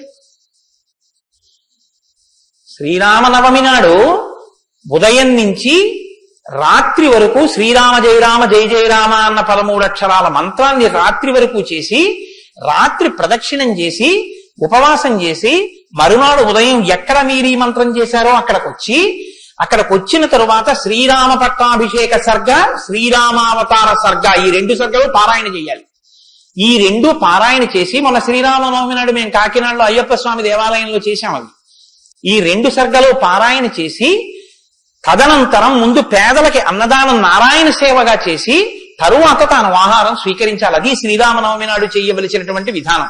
దీన్ని నైమిత్తిక తిథి ఆచరణము అంటారు. ఒక్కొక్క తిథి ఒక్కొక్కలా చెయ్యాలి. నిత్యకర్మ చేస్తూ నైమిత్తిక తిథులను చేస్తూ కృత్యచరాంద్రాయణాది వ్రతములను చేస్తూ ఎప్పుడూ వేదాన్ని అలా చదువుకుంటూ వేదము చెప్పినటువంటి హృదయాన్ని, వేదము చెప్పినటువంటి మంత్రములలో ఉన్న సారమును అవగతం చేసుకుని బ్రహ్మమును అనుభవంలోకి తెచ్చుకునేటటువంటి ప్రయత్నం చెయ్యడానికి ఉపకరణంగా ఈ శరీరాన్ని వాడుకుంటున్నవారు. ఎంత తేడా ఉందో మీరు గమనించండి. మనం ఏం చేస్తామంటే ఈ శరీరాన్ని పోషించి ఈ శరీరము వలన ఎన్ని సుఖములు పొందవచ్చో అన్ని సుఖములను పొందడానికి సాధనంగా దీన్ని వాడతాం. ఇది ఎందుకు అంటే దీంతో అబ్బో ఎన్ని రుచులు చూస్తాడో, దీనికి ఎన్ని స్పర్శ సుఖాలు ఇస్తాడో, దీంతో ఎన్ని వినకూడనివి వింటాడో, దీంతో ఎన్ని పీల్చకూడనివి పీలుస్తాడో. వాళ్ళేం చేస్తారంటే దీన్ని సాధనంగా చేసుకుని దీన్ని ఎలా వాడుకోవాలో అలా వాడుకుంటూ దీన్ని అడ్డు పెట్టుకుని దీని ద్వారా దేన్ని తెలుసుకున్న తర్వాత ఇది పడిపోయినా పర్వాలేదో అది తెలుసుకోవడానికి ఉపకరణంగా దీన్ని వాడుకుంటారు. ఏమిటో నువ్వు అలా అన్నావు కానీ ఆ మాట ఏం స్పష్టంగా లేదని మీరు అంటారు, నాకు తెలుసు. భగవాన్ రమణుల మాటల్లో చెప్తే మీకు స్పష్టంగా అర్థం అవుతుంది. ఇప్పుడు నేను అన్న మాటకి తెలుసుకోవలసినది తెలుసుకునేంత వరకు దీన్ని ఉపకరణంగా వాడుకోవడం అంటే ఏమిటని అడిగారు రమణ మహర్షి. ఆయన అన్నారు, భోజనం చేశాక విస్తరావతల పారేయడం. విస్తరణ ఏం చేస్తారండి? బాదమాకులు తెచ్చి, చీపురు పుల్లలు తెచ్చి, సన్నగా చీల్చి ముక్కలు చేసి అన్నం తినేటప్పుడు ఊడిపోయి అన్నంలో కలిసిపోకుండా జాగ్రత్తగా కుట్టి ఆకు తెచ్చి వేసుకుని నీళ్లు జల్లి తుడిచి పదార్థాలు వేసుకుని అన్నం అంతా తిని ఉత్తరాపోసనం పట్టిన తర్వాత అప్పుడు తీసుకెళ్లి ఆకు మీద పెంటకుప్ప మీద పారేస్తారు. అంతేగాని ఆకు పుట్టింది ఎందుకు అంటే ఆకు పుట్టింది ఎందుకు అంటే చివరి పెంటకుప్ప మీద పారేయడమేనండి, అది పారేస్తాం అంటారా? దేనికి వాడుకోవాలో దానికి జాగ్రత్తగా వాడుకుని ఆ ప్రయోజనం అయిపోయిన తరువాత పెంటకుప్ప మీద విస్తరాకుని పడేసినట్టు దీన్ని సాధనంగా చేసుకుని దీనిలో ఉండి దీనితో తరించి దీనిలో ఉండి దీని వలన బ్రహ్మం అంటే ఏమిటో తెలుసుకుని అనుభవంలోకి వచ్చిన తర్వాత ఇది పడిపోతున్నా ఇది నేను కాదన్న సత్యం ఎరుకలోకి రావడం వల్ల దీని మీద భ్రాంతి లేకుండా ఇది పడిపోతున్నా సాక్షిగా చూసి ఇది పడిపోయిన తర్వాత తాను ఒకటి ఏది మారని సత్యమో సత్యంగా నిలబడిపోవడాన్ని నిత్య నైమిత్తిక కర్మాచరణ చేత తాను పొందవలసిన స్థితిని పొందగలిగినటువంటి తపస్వాధ్యాయ నిరతుడు అని పిలుస్తారు. ఇప్పుడు నారదుడు అది అంటే ఇప్పుడు ఆయన సద్గురువు మహానుభావుడై ఉన్నాడు. నారం దదాతి ఇది నారద, ఆయన జ్ఞానం ఇస్తాడు. కాబట్టి ఇప్పుడు తపస్వాధ్యాయ నిరతం అటువంటి వారు ఎక్కడికి వచ్చారు? వాగ్విదాం వరం. ఆయన ఎటువంటి వాడు? వాగ్విద. వాక్ అంటే వేదం, వాక్ అంటే బ్రహ్మం, విదుడు అంటే తెలుసుకున్నవాడు. విద్దన్న ధాతువులోంచే వేదము అన్న మాట వచ్చింది. ఏది తెలుసుకున్న తర్వాత ఇంకొకటి తెలుసుకోక్కర్లేదో అది వేదం. ఇప్పుడు తెలుసుకోవడం ఒకెత్తు, తెలుసుకున్న దాన్ని అర్థమయ్యేటట్టు చెప్పగలిగిన ప్రజ్ఞ ఒకెత్తు. ఒక ఆయన తెలుసుకున్నాడు కానీ ఆయన చెప్పలేడు, ఆయన చెప్తే అయోమయంగా ఉంటుంది. ఒక ఆయన స్పష్టంగా చెప్పగలడు, తాను అనుభవించాడు, అనుభవించిన దాని వైపుకి మిమ్మల్ని తిప్పగలడు, ఈ ప్రజ్ఞ ఉన్నవాడు. కాబట్టి వాగ్విదాం వరహ, బ్రహ్మమును బాగా తెలుసుకున్న వాళ్ళల్లో శ్రేష్ఠుడైన వాడు తాను తెలుసుకుని శిష్యుల్ని ఉద్ధరించడం కోసం కిందికి దిగొచ్చి మాట్లాడగలిగినటువంటి ప్రజ్ఞ కలిగిన వాడు. ఇటువంటి వాగ్విదాంవరం నారదం. అటువంటి నారదుణ్ణి ఎవరు ప్రశ్నించారు? ఇప్పుడు అడిగినవాడు వాల్మీకి మహర్షి. ఆయన ఎటువంటి వారు?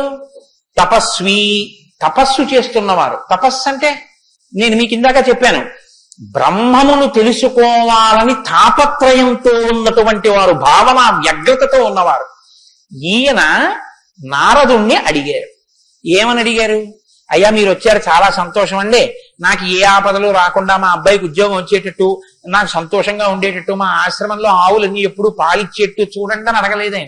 ఆయన ఒక చిత్రమైన ప్రశ్న ఒకటి వేశాడు. అది లోకంలో సాధారణంగా ఎవ్వరూ అడగని ప్రశ్న. అందుకని రామాయణం పుట్టింది, లేకపోతే రామాయణం పుట్టే అవకాశం లేదు. మీరు ఒకటి బాగా జ్ఞాపకం పెట్టుకోండి, జ్ఞానం ఎక్కడి నుంచి పుడుతుంది అంటే ప్రశ్న చక్కగా వెయ్యగలిగినటువంటి శిష్య ప్రజ్ఞలోంచి పుడుతుంది. నారదం పరిపప్రచ్ఛ, పరిప్రశ్న చేశారు. ప్రశ్న అంటే అడగడం అండి. నేను ప్రశ్న వేశానండి అంటే అర్థం ఏంటి? నేను మిమ్మల్ని అడిగాను అని. పరిప్రశ్న అంటే ఇది బాగా అర్థం చేసుకోవాలి. నారదుణ్ణి పట్టుకుని ఏదో అడిగేస్తే ఆయన ఏం చెప్పడాలాగా, పరిప్రశ్న చేస్తే చెప్పాడు ఆయన. పరిప్రశ్న అంటే, ప్రశ్న అంటే అడగడం, పరి అంటే, పరి అన్న మాట ముందు కలిపారు మహర్షి. పరి అంటే బాగా జ్ఞాపకం పెట్టుకోండి, ఇప్పుడు నేను ఎవరిని అడుగుతున్నానో ఆ మహానుభావుడు నోరు విప్పి చెప్పినటువంటి మాట త్రికాలముల యందు సత్యమే. ఆయన చెప్పిన మాట మీద నాకు అవిశ్వాసం అన్న మాట ఉండక్కర్లేదు. ఆయన అన్నారు అంటే అది జరిగి తీరుతుందంతే. ఆయన చెప్పింది చేస్తే ఆ ఫలితం వస్తుందంతే. ఆయనటువంటి శక్తివంతుడు. ఈ నమ్మకం మీకు ఉండి అడగడం మొదలు పెడితే శ్రద్ధ, పరిప్రశ్నకి ముందు ఏముంటుందో తెలుసా అండి? శ్రద్ధ ఉంటుంది. శ్రద్ధ లేకుండా వినయం ఎలా వస్తుందండి? మీరు నాకు చెప్పండి. ఇప్పుడు నేను ఒక ఆయన దగ్గరికి వెళ్ళి ఇలా అయ్యా నమస్కారం అండి అని ఇలా ప్రణిపాతం చేసి నేల మీద పడి ఎంతో ఇదిగా 2 చేతులు ఇలా చాపి అయ్యా మీరు నాకు దయచేసి అనుగ్రహించి ఇది చెప్పాలని ఎందుకు అడుగుతాను? ఆయన శక్తివంతుడని నేను నమ్మితేను. వీడి మొహం వీడికేం వచ్చు అనుకున్నాను అనుకో, నేను నీకేం తెలిసాడా అంటాం, అంతే. పరిప్రశ్న చేస్తారేంటి? వినయం ఎప్పుడు ఉంటుంది? ఆయన శక్తివంతుడని తెలిస్తే వినయం ఉంటుంది. ఆయన శక్తివంతుడని మీరు నమ్మడాన్ని శాస్త్రంలో ఏమంటారో తెలుసా అండి? శ్రద్ధ అని తెలుసు. శంకరాచార్యులు వారు భాష్యం చేస్తూ శ్రద్ధ అన్న మాట గురించి ఒక మాట చెప్పారు. శాస్త్రస్య గురువాక్యస్య సత్యబుద్ధ్యావధారణ సా శ్రద్ధా కవితా సిద్ధి యా వస్తూపలభ్యతే. శ్రద్ధ అన్న మాటకు అర్థం ఏమిటంటే శాస్త్రము చెప్పినా గురువు గారు చెప్పినా అది పరమ సత్యము, ఇక దానికి తిరుగులేదు, అది కాని పాటిస్తే మనకి ఫలితము వచ్చి తీరుతుందని నమ్మడమే శ్రద్ధ అని పేరు. ఆ శ్రద్ధ ఎక్కడుందో దానిలోంచి వినయం వస్తుంది. అప్పుడు గురువు గారిని చూసి వంగి వంగి వంగి వంగి నమస్కరించి మాట్లాడతావు. ఎందుకు మాట్లాడావైనా? ఆయన ఏం చేతకాకో మాట్లాడకపోతే ఆనందించలేని వాడో కాడు. ఆయన ఒక్కడు తనలో తాను ఆనందించగలడు. మరి ఇప్పుడు ఎందుకు మాట్లాడుతున్నాడు? నీ కొరకు మాట్లాడుతున్నాడు. ఆయన త్యాగం చేశాడు. ఆయన కంఠానికి శోష కలిగింది, అంటే బాధ కలిగింది. ఆయన ఊపిరికి ఘర్షణ కలిగింది. ఆయన శరీరానికి చెమట పట్టింది. దేని కొరకు? నీ కొరకు. ఆయన నీ కొరకు మాట్లాడుతున్నాడు. ఇది గుర్తిస్తే వినయం. ఈ త్యాగానికి నేనేమి ఇవ్వగలను ఆయనకి? ఈ కృతజ్ఞతాభావంతో నువ్వు నిలబడగలిగితే, అలా నువ్వు ప్రశ్నించగలిగితే పరిప్రశ్న అంటారు. ఇప్పుడు నారదం పరిపప్రచ్ఛ ఇలా ప్రశ్న వేశాడు తప్ప ఏదో ప్రశ్న వేస్తే రామాయణం వచ్చిందని మీరు అనుకోకండి. పరిప్రశ్న చేస్తే రామాయణం వచ్చింది. ఇప్పటి వరకు నారదుడు ఏం మాట్లాడలేదు, మీరు బాగా గమనించండి. వచ్చాడంతే, లోపలికి వచ్చారు, వాల్మీకి మహర్షి చూశారు, అర్ఘ్యపాద్యాదులు ఇచ్చారు, కూర్చోబెట్టారు. ఇప్పుడు పరిప్రశ్న చేస్తున్నారు. ఏ ప్రశ్న వేస్తే అసలు రామాయణం గురించి చెప్పారు. వాల్మీకి మహర్షి అడిగిన ప్రశ్న ఏమిటంటే ఆయన్ని, కోన్వస్మిన్ సాంప్రదం లోకే గుణవాన్ కస్య వీర్యవాన్ ధర్మజ్ఞశ్చ కృతజ్ఞశ్చ సత్యవాక్యో దృఢవ్రతః చారిత్రేణ చ కోయుక్తః సర్వభూతేషు కోష్టః విద్వాన్ కః కస్సమర్థశ్చ కశ్చైక ప్రియదర్శనః ఆత్మవాన్ కో జితక్రోధో ద్యుతిమాన్ కో నరసూయకః కస్య బిభ్యతి దేవాస్య జాతరోషస్య సంయుగే. 16 గుణములు అడిగారు ఆయన. ఈ 16 గుణములు పరిపూర్ణముగా ఉన్నటువంటి ఒక మానవుడు ఈ లోకంలో, ఈ కాలంలో, నేను ఉన్న రోజుల్లోనే, నేను ఇప్పుడు శరీరంతో తిరుగుతుండగా నా మాంసనేత్రంతో చూడడానికి వీలుగా ఎక్కడైనా ఎవరైనా ఉన్నారా అని అడిగాడు. అంటే అలాంటి వారే ఉన్నారు. ఆయన భార్యయే తన ఆశ్రమంలో ఉంది. ఇది తెలుసా వాల్మీకి? తెలియదనే చెప్పవలసి ఉంటుంది. మరి ఇప్పుడు ఎందుకు వచ్చింది ఈ ప్రశ్న ఆయన నోటి వెంట? అమ్మవారు వచ్చింది కాబట్టి వచ్చింది. అమ్మవారు ఎందుకు వచ్చింది? అసలు రహస్యం ఏమిటంటే, రామాయణం లోకానికి అందాలంటే సీతమ్మ యొక్క సేవాభాగ్యం వాల్మీకి లభించాలి. సీతమ్మ సేవాభాగ్యమే శారదాదేవి సేవాభాగ్యం. అది అందితే నోటి వెంట ఈ ప్రశ్న వచ్చింది. నోటి వెంట ఒక్క ప్రశ్న వస్తే యుగాలు మారిపోయినా మనుష్యుడిగా పుట్టిన ప్రతివాణ్ణి తరింపచేయగలిగిన ఒక ఆది కావ్యం ఆయన నోటి వెంట వచ్చింది. ఇది రావడానికి ముందు సీతమ్మ రావాలి. అందుకని ముందు సీతమ్మ వచ్చేసింది ఆశ్రమానికి. వచ్చి అక్కడ కూర్చుంది. ఆ రామాయణాన్ని ప్రచారం చెయ్యగలిగిన యోగ్యమైన శిష్యుల్ని కూడా సీతమ్మే వాల్మీకి ఇచ్చింది లవకుశల రూపంలో. ఇది వాల్మీకిని సీతమ్మ తరింపచేసిన తీరు మీరు జాగ్రత్తగా గమనించగలిగితే వాల్మీకి తరించడానికి మొదటి కారణం సీతమ్మే. అందుకే ఆయన అన్నారు, నేను చెప్పిన రామాయణానికి పేరేమిటో తెలుసా? సీతాయాశ్చరితం మహత్ అన్నారు. అది సీతమ్మ చరిత్ర అన్నారు. తల్లి ఎంత గొప్ప తల్లు మీరు ఆలోచించండి. అందుకే సీతమ్మ ఒకరు, శారదమ్మ ఒకరా? కాదు, సీతమ్మే శారదమ్మ. కాబట్టే అంత జ్ఞానం వాల్మీకి ఇచ్చి ఈ ప్రశ్న వేయించింది. ఎందుకు వేయించాలి? సీతమ్మ వెళ్ళిపోతే రామావతారం వెళ్ళిపోతుంది. ఇక సీతమ్మ వెళ్ళిపోతుంది. ఆ రోజులు వచ్చేసాయి. అప్పటికి ఆ రోజు వచ్చేసింది. ఎందుకంటే ఇక అశ్వమేధయాగం చేసేస్తాడు రాముడు. అశ్వమేధయాగం చేస్తే సీతమ్మ కనపడుతుంది రాముడికి. సీతమ్మ రాముడికి కనపడితే వేరొకసారి పాతివ్రత్యాన్ని నిరూపించుకోమని చెప్తాడు. ఎందుకు చెప్తాడంటే ఎప్పుడు లోకం కోసం, తన కోసం కాదు. ఈ మాట అనగానే ఆవిడంటుంది, నా ప్రయోజనం అయిపోయిందా? నీకు భార్యగా నీ వంశాన్ని నిలబెట్టడానికి రామకథ నరుడి కథ బాగా గుర్తుపెట్టుకోండి. రామకథ దేవుడి కథను మీకు జరిగితే మీకు ఎంత పనికొస్తుందో నేను చెప్పలేను. రామకథ నరుడి కథని మీరు వినండి, మీకు పనికొస్తుంది. అందుకే సీతమ్మ ఈ మాట అంది, నేను ఎందుకు వచ్చానో తెలుసా నీ పక్కకి? నీ వంశం తరించాలి. నీ వంశం తరించాలంటే నీకు పితృరుణం తీరాలి. పితృరుణం తీరాలంటే నీకు బిడ్డలు కనాలి. నీకు బిడ్డలు పుట్టాలి అంటే నా సహకారం ఉండాలి. నేను నా శరీరాన్ని త్యాగం చేస్తే నా కడుపులో ఉన్న బిడ్డలు కూడా పోతారు. పోతే నీకు పితృరుణం తీరదు. నువ్వు ఏకపత్ని వృతులవు. ఇంకొక బిడ్డని, ఇంకొక ఆడదాన్ని స్వీకరించావు, నీ వంశం ఆగిపోతుంది. నా కారణంగా నీ వంశం ఆగకూడదు. నీ వంశం కొనసాగడానికి నీకు బిడ్డల్ని ఇచ్చాను. నా ప్రయోజనం అయిపోయింది, నేను వెళ్ళిపోతున్నానని భూమిలోకి వెళ్ళిపోయింది. ఆవిడ వెళ్ళిపోయిన తర్వాత ఇక రామావతారం లేదు. సరయూ నదిలో ప్రవేశించి రామావతారం కూడా పూర్తి అయిపోయింది. ఇప్పుడు రామావతారం పూర్తి అయిపోకముందే సీతమ్మ రామాయణం పలికించాలి. వాల్మీకితో పలికించాలంటే ఈ సన్నివేశాన్ని సృష్టించాలి. నారదుణ్ణి పిలిపించింది. కాబట్టి వచ్చాడు మహానుభావుడు. వస్తే ఆయన ఈ ప్రశ్న అడిగాడు. ఇప్పుడింత ఆర్తితో ఈ ప్రశ్న అనుకోకుండా నోటి వెంట వస్తే తప్ప రామాయణ కథ ప్రారంభం కాదు. అందుకని అడిగాడు, కోన్వస్మిన్ సాంప్రతంలోకే గుణవాన్ కస్య వీర్యవాన్. ఈ కాలంలో నారద మహర్షి ఇప్పుడు నేను చూడడానికి వీలుగా నేను అడిగిన మహానుభావుడు ఎవరైనా ఉన్నాడా? ఎవరు? 16 గుణములు ఉన్నవాడై ఉండాలి. గుణమన్న మాటకు అర్థం ఏమిటి? తాను గురుముఖత నేర్చుకున్నటువంటి విద్య ఏ కాలమునందు ప్రవర్తనలో ఎలా ప్రకాశించాలో అలా ప్రకాశిస్తే అది గుణముగా కనపడుతుంది. మా గురువు గారు నన్ను, నాయనా ఒరే కోటేశ్వరరావు, గోవులకు సేవ చెయ్యరా అని చెప్పారనుకోండి. నేను అలా గుళ్ళోకి వెళ్ళిపోతున్నాను. ఓ 60 అరటిపళ్ళు పట్టుకుని దేవాలయంలో పెడుతున్నాను. ఒక ఆవు నా వంక చూసి ఇలా ఇలా ఇలా ఇలా నోరు చాపింది. నేను ఆ ఆవుని దవడ మీద ఒక్క దెబ్బ కొట్టి గుళ్ళోకి వెళ్ళాను. మా గురువు గారు సంతోషించచ్చా? మా గురువు గారు చెప్పారు, రే పరాశక్తికి ఆవుకి తేడా లేదురా అని చెప్పారు. ఇప్పుడు నేనేం చెప్పాలి? నేను లోపలికి వెళ్ళి అర్చకుడికి ఇస్తే నివేదన చేస్తాడు. ఇక్కడ నా తల్లి ఎదురొచ్చి నా దగ్గర ప్రత్యక్షంగా తింటానని అడుగుతోంది. అమ్మా ఏమి భాగ్యం, అక్కడ ఇంకా తొక్క తీసి పెట్టాలి, ఇక్కడ తొక్కతో తినడానికి సిద్ధంగా ఉన్నావు. నా చేతితో పెట్టుకుంటాను. 2 చెప్పులు ఇప్పి అభాలో 2 అరటిపళ్ళు నేను పెట్టాలి. పెడితే నేను గురువాక్యాన్ని అనుష్ఠానంలోకి తెచ్చుకున్నవాడిని. ఇప్పుడు గుణముగా ప్రకాశిస్తుంది. కోటేశ్వరరావు గారండే వాళ్ళ గురువు గారు చెప్పింది గుర్తు పెట్టుకుని ఆవుకి 2 అరటిపళ్ళు పెట్టాడు. అదో గుణం.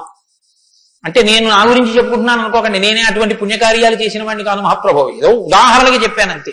అదే స్వోత్కర్ష కోసం చెప్పిన వాడిని కాదు. కాబట్టి గుణము అంటే విన్నది, చదువుకున్నది, ప్రవర్తనయందు ఆ సందర్భంలో ప్రకటనమైతే, ప్రకాశిస్తే గుణం అవుతుంది. అలా ఉన్నాయా ఎవరికైనా? అలా ఉన్నవాడు ఉన్నాడా? గురువు గారి దగ్గర నేర్చుకున్నవి అనుష్ఠానంలోకి వచ్చేటప్పటికి గురువు ఏం చెప్పారో అలా ప్రవర్తించిన వాడు ఉన్నాడా? మీరు ఇలా వినండి రామాయణాన్ని. ఇంక తర్వాత కోన్వస్మిన్ సంప్రదంలోకే ఎప్పుడో కాదు వామనమూర్తి ఉన్నారు, నరసింహావతారం ఉందని చెప్పకు. ఇప్పుడు ఉన్నాడా? ఇది వాల్మీకి ప్రశ్న. కోన్వస్మిన్ సంప్రదం కస్య వీర్యవాన్. వీర్యవాన్ అంటే వీర్యవంతుడు ఉన్నాడా? వీర్యవంతుడంటే ఎటువంటి యుద్ధం వచ్చినా చెక్కు చెదరకుండా తానుగా నిలబడి తనలో ఏ మార్పు లేకుండా బయట మార్పు తేగలిగిన వాడు, ఎంతమందినైనా పడగొట్టగలిగిన వాడు. అటువంటి వాడు ఉన్నాడా? ఉంటే వీర్యవాన్. కోన్వస్మిన్ సంప్రదంలోకే గుణవాన్ కస్య వీర్యవాన్ ధర్మజ్ఞశ్చ. ధర్మం తెలుసుకున్నవాడు ఉన్నాడా? ధర్మం తెలియడం అంటే మీరు బాగా గుర్తుపెట్టుకోండి. ధర్మం తెలియడం అంటే ఏమిటో తెలుసా అండి? అధర్మం కూడా తెలియడం.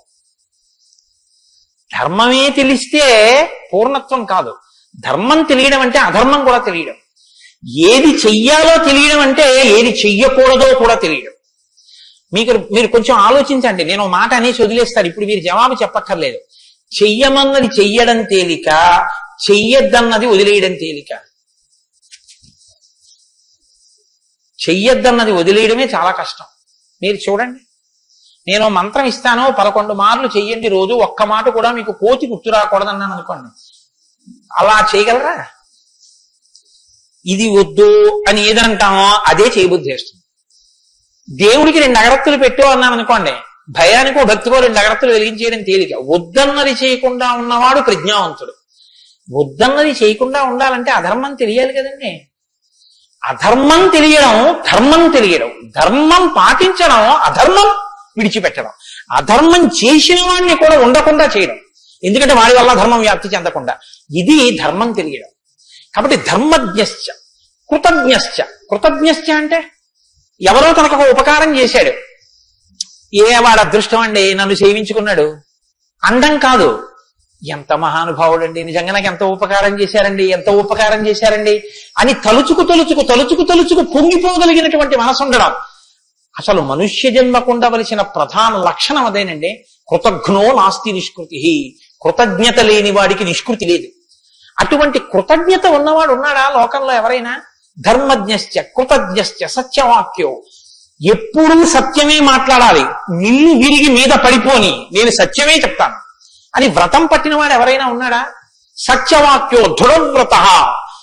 ఒక పని మొదలు పెడితే అనుకున్నాం కాదండి అది అలా అవుతుందా అందుకని వదిలేశాను లేండి ఇప్పుడు మార్చేశాను సంకల్పం అనకుండా, తాను ఒక్కసారి నోటి వెంట ఇది చేస్తానని అంటే పిడుగులు పడిపోయినా ఆ పని చెయ్యగలిగినటువంటి వాడు, దాన్ని విడిచిపెట్టనటువంటి వాడు, అటువంటి పూనిక ఉన్నవాడు ఉన్నాడా? దృఢవ్రత.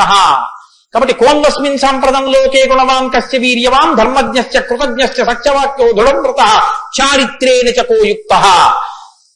ఆయన ప్రవర్తనని చూస్తే ఇంకా మీరు వేదం చదవక్కర్లేదు. వేదం చదవక్కర్లేదంటే చదవద్దని కాదు నా ఉద్దేశం. ఆయన ప్రవర్తన చూస్తే ఆయన ఏది చేశారో అదే వేదం చెప్పింది అని గుర్తు. అటువంటి ప్రవర్తన ఉన్నవాడు ఉన్నాడా? పడుకున్నా, లేచినా, మాట్లాడినా, కూర్చున్నా, నించున్నా, నడిచినా, ఏం చేస్తున్నా ధర్మానికి అనుగుణంగా ప్రవర్తించగలిగినటువంటి నడవడి కలిగినటువంటి వాడు లోకంలో ఉన్నాడా? చారిత్రేణ చకోయుక్త సర్వభూతేషు కోహిత. ఇంత బలపరాక్రమాలు ఉండి కూడా సమస్త భూతముల పట్ల దయ కలిగిన వాడు లోకంలో ఉన్నాడా? గుండెల నిండా అంత కారుణ్యం ఉన్నవాడు ఉన్నాడా? సర్వభూతేషు కోహిత విద్వాంక. తెలుసుకోవలసినవన్నీ సమస్తము తెలుసుకున్నటువంటి విజ్ఞాని ఉన్నాడా? అటువంటి విద్వాంసుడు ఉన్నాడా? విద్వాంక కస్సమర్థశ్చ. ఎటువంటి పని అయినా సరే వీరు చెయ్యలేరు అనొచ్చేమో కానీ ఆయన ఇది చెయ్యలేరని చెప్పడానికి ఒక పని లేకుండా ఏ పనులైనా చెయ్యగలిగిన వాడు ఉన్నాడా? కస్సమర్థశ్చ కశ్చైక ప్రియదర్శన. ఎప్పుడు మీరు చూసినా చూడాలనిపించేట్టుగా ఉండేవాడు ఉన్నాడా? ఆయన యుద్ధం చేస్తుంటే వింటినారి లాగుతున్నాడు అందం. ఆయన అడవిలో నడుస్తున్నాడు అందం. ఆయన కిరీటం పెట్టుకున్నాడు అందం. ఆయన పాదపీఠం మీద పాదం పెట్టాడు అందం. ఆయన జిన్నెడు పాలు పోసుకుని జటాజూటం కట్టుకున్నాడు అందం. ఆయన ఏమీ లేదు, నారచీర కట్టుకుని కోదండం పట్టుకున్నాడు అందం. ఆయనకి కోపం వచ్చి కన్నులు ఎర్రబారాయి అందం. ఆయన బాలరాముడిగా పిలక పెట్టుకుని వెడుతున్నాడు అందం. సీతమ్మతో మాట్లాడుతున్నాడు అందం. నిద్రపోతున్నాడు అందం. అసలు ఏది చూసినా అందం. అబ్బా ఇప్పుడు అంత బాగుంటాడండి, ఆ తర్వాత బాగుంటాడండి, కొంచెం అలంకారం చేసుకుంటాడు బాగుంటుంది అనడానికి ఎలా ఉంటుందా? ఎప్పుడు నువ్వు చూసినా అలాగే చూడాలనిపించేటట్టుగా ఉండేవాడు ఎవరైనా ఉన్నాడా? కశ్చైక ప్రియదర్శన. ఎంత పెద్ద మాట అండి. నిద్రపోతుంటే చూసావు, నిద్రపోతుంటే చూడాలండి ఆయన సౌందర్యం. ఆ మాట ఎవరికన్నా ఉంటుందండి లోకంలో? ఏమన్నా ఆయన నిద్రపోతుంటే ఎంత బాగుంటాడండి అంటారా? ఏమన్నా ఆయన నిద్ర లేచి ఒళ్ళు విల్చుకుంటుంటే చూడాలండి ఆయన అందం ఎవరికైనా ఉందా? ఆయన యుద్ధం చేస్తుంటే చూడాలండి అందం ఎవరికైనా ఉంటుందా? ఎంతటి అందగాడు రామో. ఆయన పుంసామోహన రూపాయ పుణ్య శ్లోకాయ మంగళం. ఆడవాళ్లు మోహించడం కాదు, పురుషులు మోహించారు ఆయన్ని. అంతటంతగాడు. కొన్ని కోట్ల మంది కంఠాలు కోసేశాడంతే రామావతారంలో. నెత్తుటిని ఏర్లు పారించాడు. అయినా అందం. ఈ భుజాలు అందం, గడ్డం అందం, చెక్కిళ్ళు అందం, ఆ ఆజానుబాహు వరవింద దళాయతాక్షం, ఆ కళ్ళందం, ఆ కనుబొమలందం, ఆ ముక్కందం, ఆ మూచందం, ఆ గడ్డం అందం, ఆ కంఠం అందం, అన్ని అందం. అందమే రాముడు, రాముడే అందం, రాముడే అభిరాముడు. అటువంటి వాడు ఉన్నాడా? కశ్యైక ప్రియదర్శన ఆత్మవాంకో, గొప్ప ధైర్యవంతుడు ఉన్నాడు ఆ లోకంలో. ధైర్యవంతుడు అంటే మీరు బాగా జ్ఞాపకం పెట్టుకోండి, ధైర్యవంతుడు అన్న మాటకు అర్థం ఏంటో తెలుసా అండి? భయం లేనివాడు అని కాదు. ధైర్యము అన్న మాటకి ఇంకో అర్థం కూడా ఉంది. ధైర్యము అంటే తాను ఏ పని మీద బయలుదేరాడో ఆ పనికి అనుగుణమైనటువంటి సంభారములను మాత్రమే దగ్గరుంచుకుని ఆ పని మీద మాత్రమే దృష్టి పెట్టి ఆ పనిని పాడు చేసేటటువంటి ఏ ఇతర ఆకర్షణీయమైనటువంటి వ్యవహారమైనా త్రోసి రాజని విడిచిపెట్టగలిగినటువంటి పూనిక ఉన్నవాడు ఉన్నాడా? నేను ఏకపత్ని వ్రతం చేస్తానన్నాడు, భార్యని రావణాసురుడు ఎత్తుకుపోయాడు, చాలా మంది వచ్చి మీద పడ్డారు. మా నాన్నగారు దక్షిణ నాయకుడు, మా వంశంలో చాలా మంది దక్షిణ నాయకులు, మా ఆవిడ దగ్గర లేదు కదండి అని ఏమైనా పొరపాటు పడ్డాడా? తాను ఏది అన్నారో రామో దీర్ణాభిభాషతే, 2 మాటలు నాకు రావమ్మా అన్నాడు అంతే. లోకంలో అవతార పరిసమాప్తి వరకు అంతే. అలా ఉండగలిగిన వాడు ఉన్నాడా? ఆత్మవాంకో జితక్రోధో, కోపాన్ని గెలిచిన వాడు ఉన్నాడా? కోపాన్ని గెలవడం ఏమిటండి? అది ఏమైనా ఎదురుగుండా వచ్చి నిలబడుతుందా క్రోధం? ఎలా గెలుస్తారు అంటే క్రోధం ఎక్కడి నుంచి వస్తుందో మూలస్థానాన్ని గుర్తెరగడం, వికార కారణాన్ని తెలుసుకోవడమే క్రోధాన్ని గెలవడం. అంటే మీరు చూడండి, నాకండి ఎంత కోపం వచ్చేసిందో అంటాడు. ఎంత కోపం వచ్చేసిందో ఎక్కడి నుంచి వచ్చింది? ఇక్కడి నుంచే రావాలి కోపం. ఇక్కడి నుంచి రావడానికి అనువైన అవకాశం, వాతావరణం నువ్వు ఇస్తే రావడానికి సిద్ధంగా ఉంటుంది. మంట పుట్టడానికి సిద్ధంగా ఉన్నట్టు ఉంటుంది. నువ్వు అది పుడితే ఎంత వికారంగా ఉంటావో, నీ ముఖం ఎలా ఉంటుందో, ఎంత జేవురించుకుని ఉంటుందో, ఎలా అరుస్తావో, నీ చేతులు ఎలా ఉంటాయో ఓసారి ఆ టైంలో వీడియో తీసి చూసుకో ఎలా ఉంటుందో. అసహ్యం వేస్తుంది మన మీద. మనకి అదేంటంటే అలా ఉన్నాననిపిస్తుంది. ఇన్ని వికారములు ఇది వస్తే వస్తున్నాయని తెలుసుకుని అది రాకుండా తొక్కి పెట్టగలిగిన వాడు ఉన్నాడా? అలా ఉంటే జితక్రోధో, అలాంటి వాడు ఉన్నాడయా లోకంలో? ఆత్మవాంకో జితక్రోధో ద్యుతిమాంకో, అపారమైనటువంటి కాంతి కలిగిన వాడు ఉన్నాడా? ద్యుతిమాంకో ననసూయక, అసూయని గెలిచిన వాడు ఉన్నాడా? తనకన్నా గొప్పవాడు కనపడితే ఆహాహా మహాత్ములు ఎంత గొప్ప పరిశ్రమ చేశారో, ఇంత గొప్పవాడు అయ్యాడని నమస్కారం చేసి తెలుసుకోవాలి. తనకన్నా తక్కువ వాడు కనపడితే ఈశ్వరానుగ్రహంతో ఈయన వృద్ధిలోకి రావాలనగలగాలి. కింద వాడిని చూసి అహంకరించకూడదు, పైవాడిని చూసి అసూయ పడకూడదు. ఈ 2 ఉన్నవాడు ఉన్నాడా? ద్యుతిమాంకో ననసూయక కస్య బిభ్యతి దేవాశ్చ జాత రోషస్య సంయుగే. కోపం లేని వాడికి కోపం ఎలా వస్తుంది మరి? అంటే కోపం తెచ్చిపెట్టుకున్నట్టు నటిస్తాడు అంతే.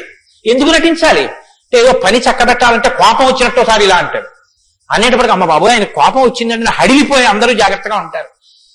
ఎవరికి కోపం వచ్చిందని అనిపిస్తే 33 కోట్ల మంది దేవతలు కూడా ఉనికిపోతారో అలా కోపాన్ని తెచ్చిపెట్టుకునేవాడే తప్ప అసలు కోపం రావడం అన్నది లేనివాడు ఒకరిలో ఉన్నాడా? అలాంటి వాడు ఎవడైనా ఉంటే ఎప్పుడో ఉన్నాడని చెప్పదు, ఇప్పుడు ఉన్నాడా? నేను చూడ్డానికి వీలుగా ఉన్నాడా? ఈ కాలంలో ఉన్నాడా? ఉంటే అటువంటి వాడి గురించి నాకు చెప్పు, నాకు వినాలని ఉందండి. ఇప్పుడు వస్తోంది రామాయణం. ఇప్పుడు చెప్పాలి. నారదుడు ఎవరో తెలుసా? ఆయన రాముడే. ఆయన ఇల్లాలే నీ దగ్గరుంది, ఆయన బిడ్డలే నీ దగ్గర ఉన్నారు. వాల్మీకి మహర్షి ఆయనే అయోధ్యాధిపతి, ఆయనే రామచంద్ర ప్రభువు అని చెప్తే వాల్మీకి పొంగిపోవాలి కదండి. రామాయణ ఆవిర్భావం జరుగుతోందన్నమాట. ఇవాళ రామాయణం పుడుతోంది. ఆ సన్నివేశంలో ఉన్నాం మనం. ఇప్పుడు ఈ మాటలు అడిగితే వాల్మీకి మహర్షి చాలా చమత్కారమైనటువంటి జవాబు ఒకటి చెప్పారు. ఆయన అన్నారు, బహవో దుర్లభాశ్చైవ ఏత్తయా కీర్తితా గుణాః మునే వక్షామ్యహం బుద్ధ్వా తేర్యుక్త శ్రూయతాన్నరః. చాలా క్లిష్టమైనటువంటి ప్రశ్న ఒకటి అడిగావు.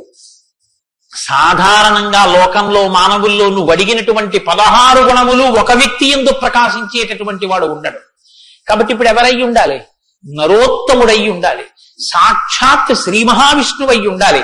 అటువంటి వాడే కాని నరుడిగానే ఉన్నాడు. ఇప్పుడు ఆయన విష్ణు అంటే ఆయనే అంగీకరించాడు. ఆయన నేను నరుణ్ణి అంటాడు, నేను దాశరథిని అంటాడు, నేను దశరథ మహారాజు కొడుకునయ్యా అంటాడు.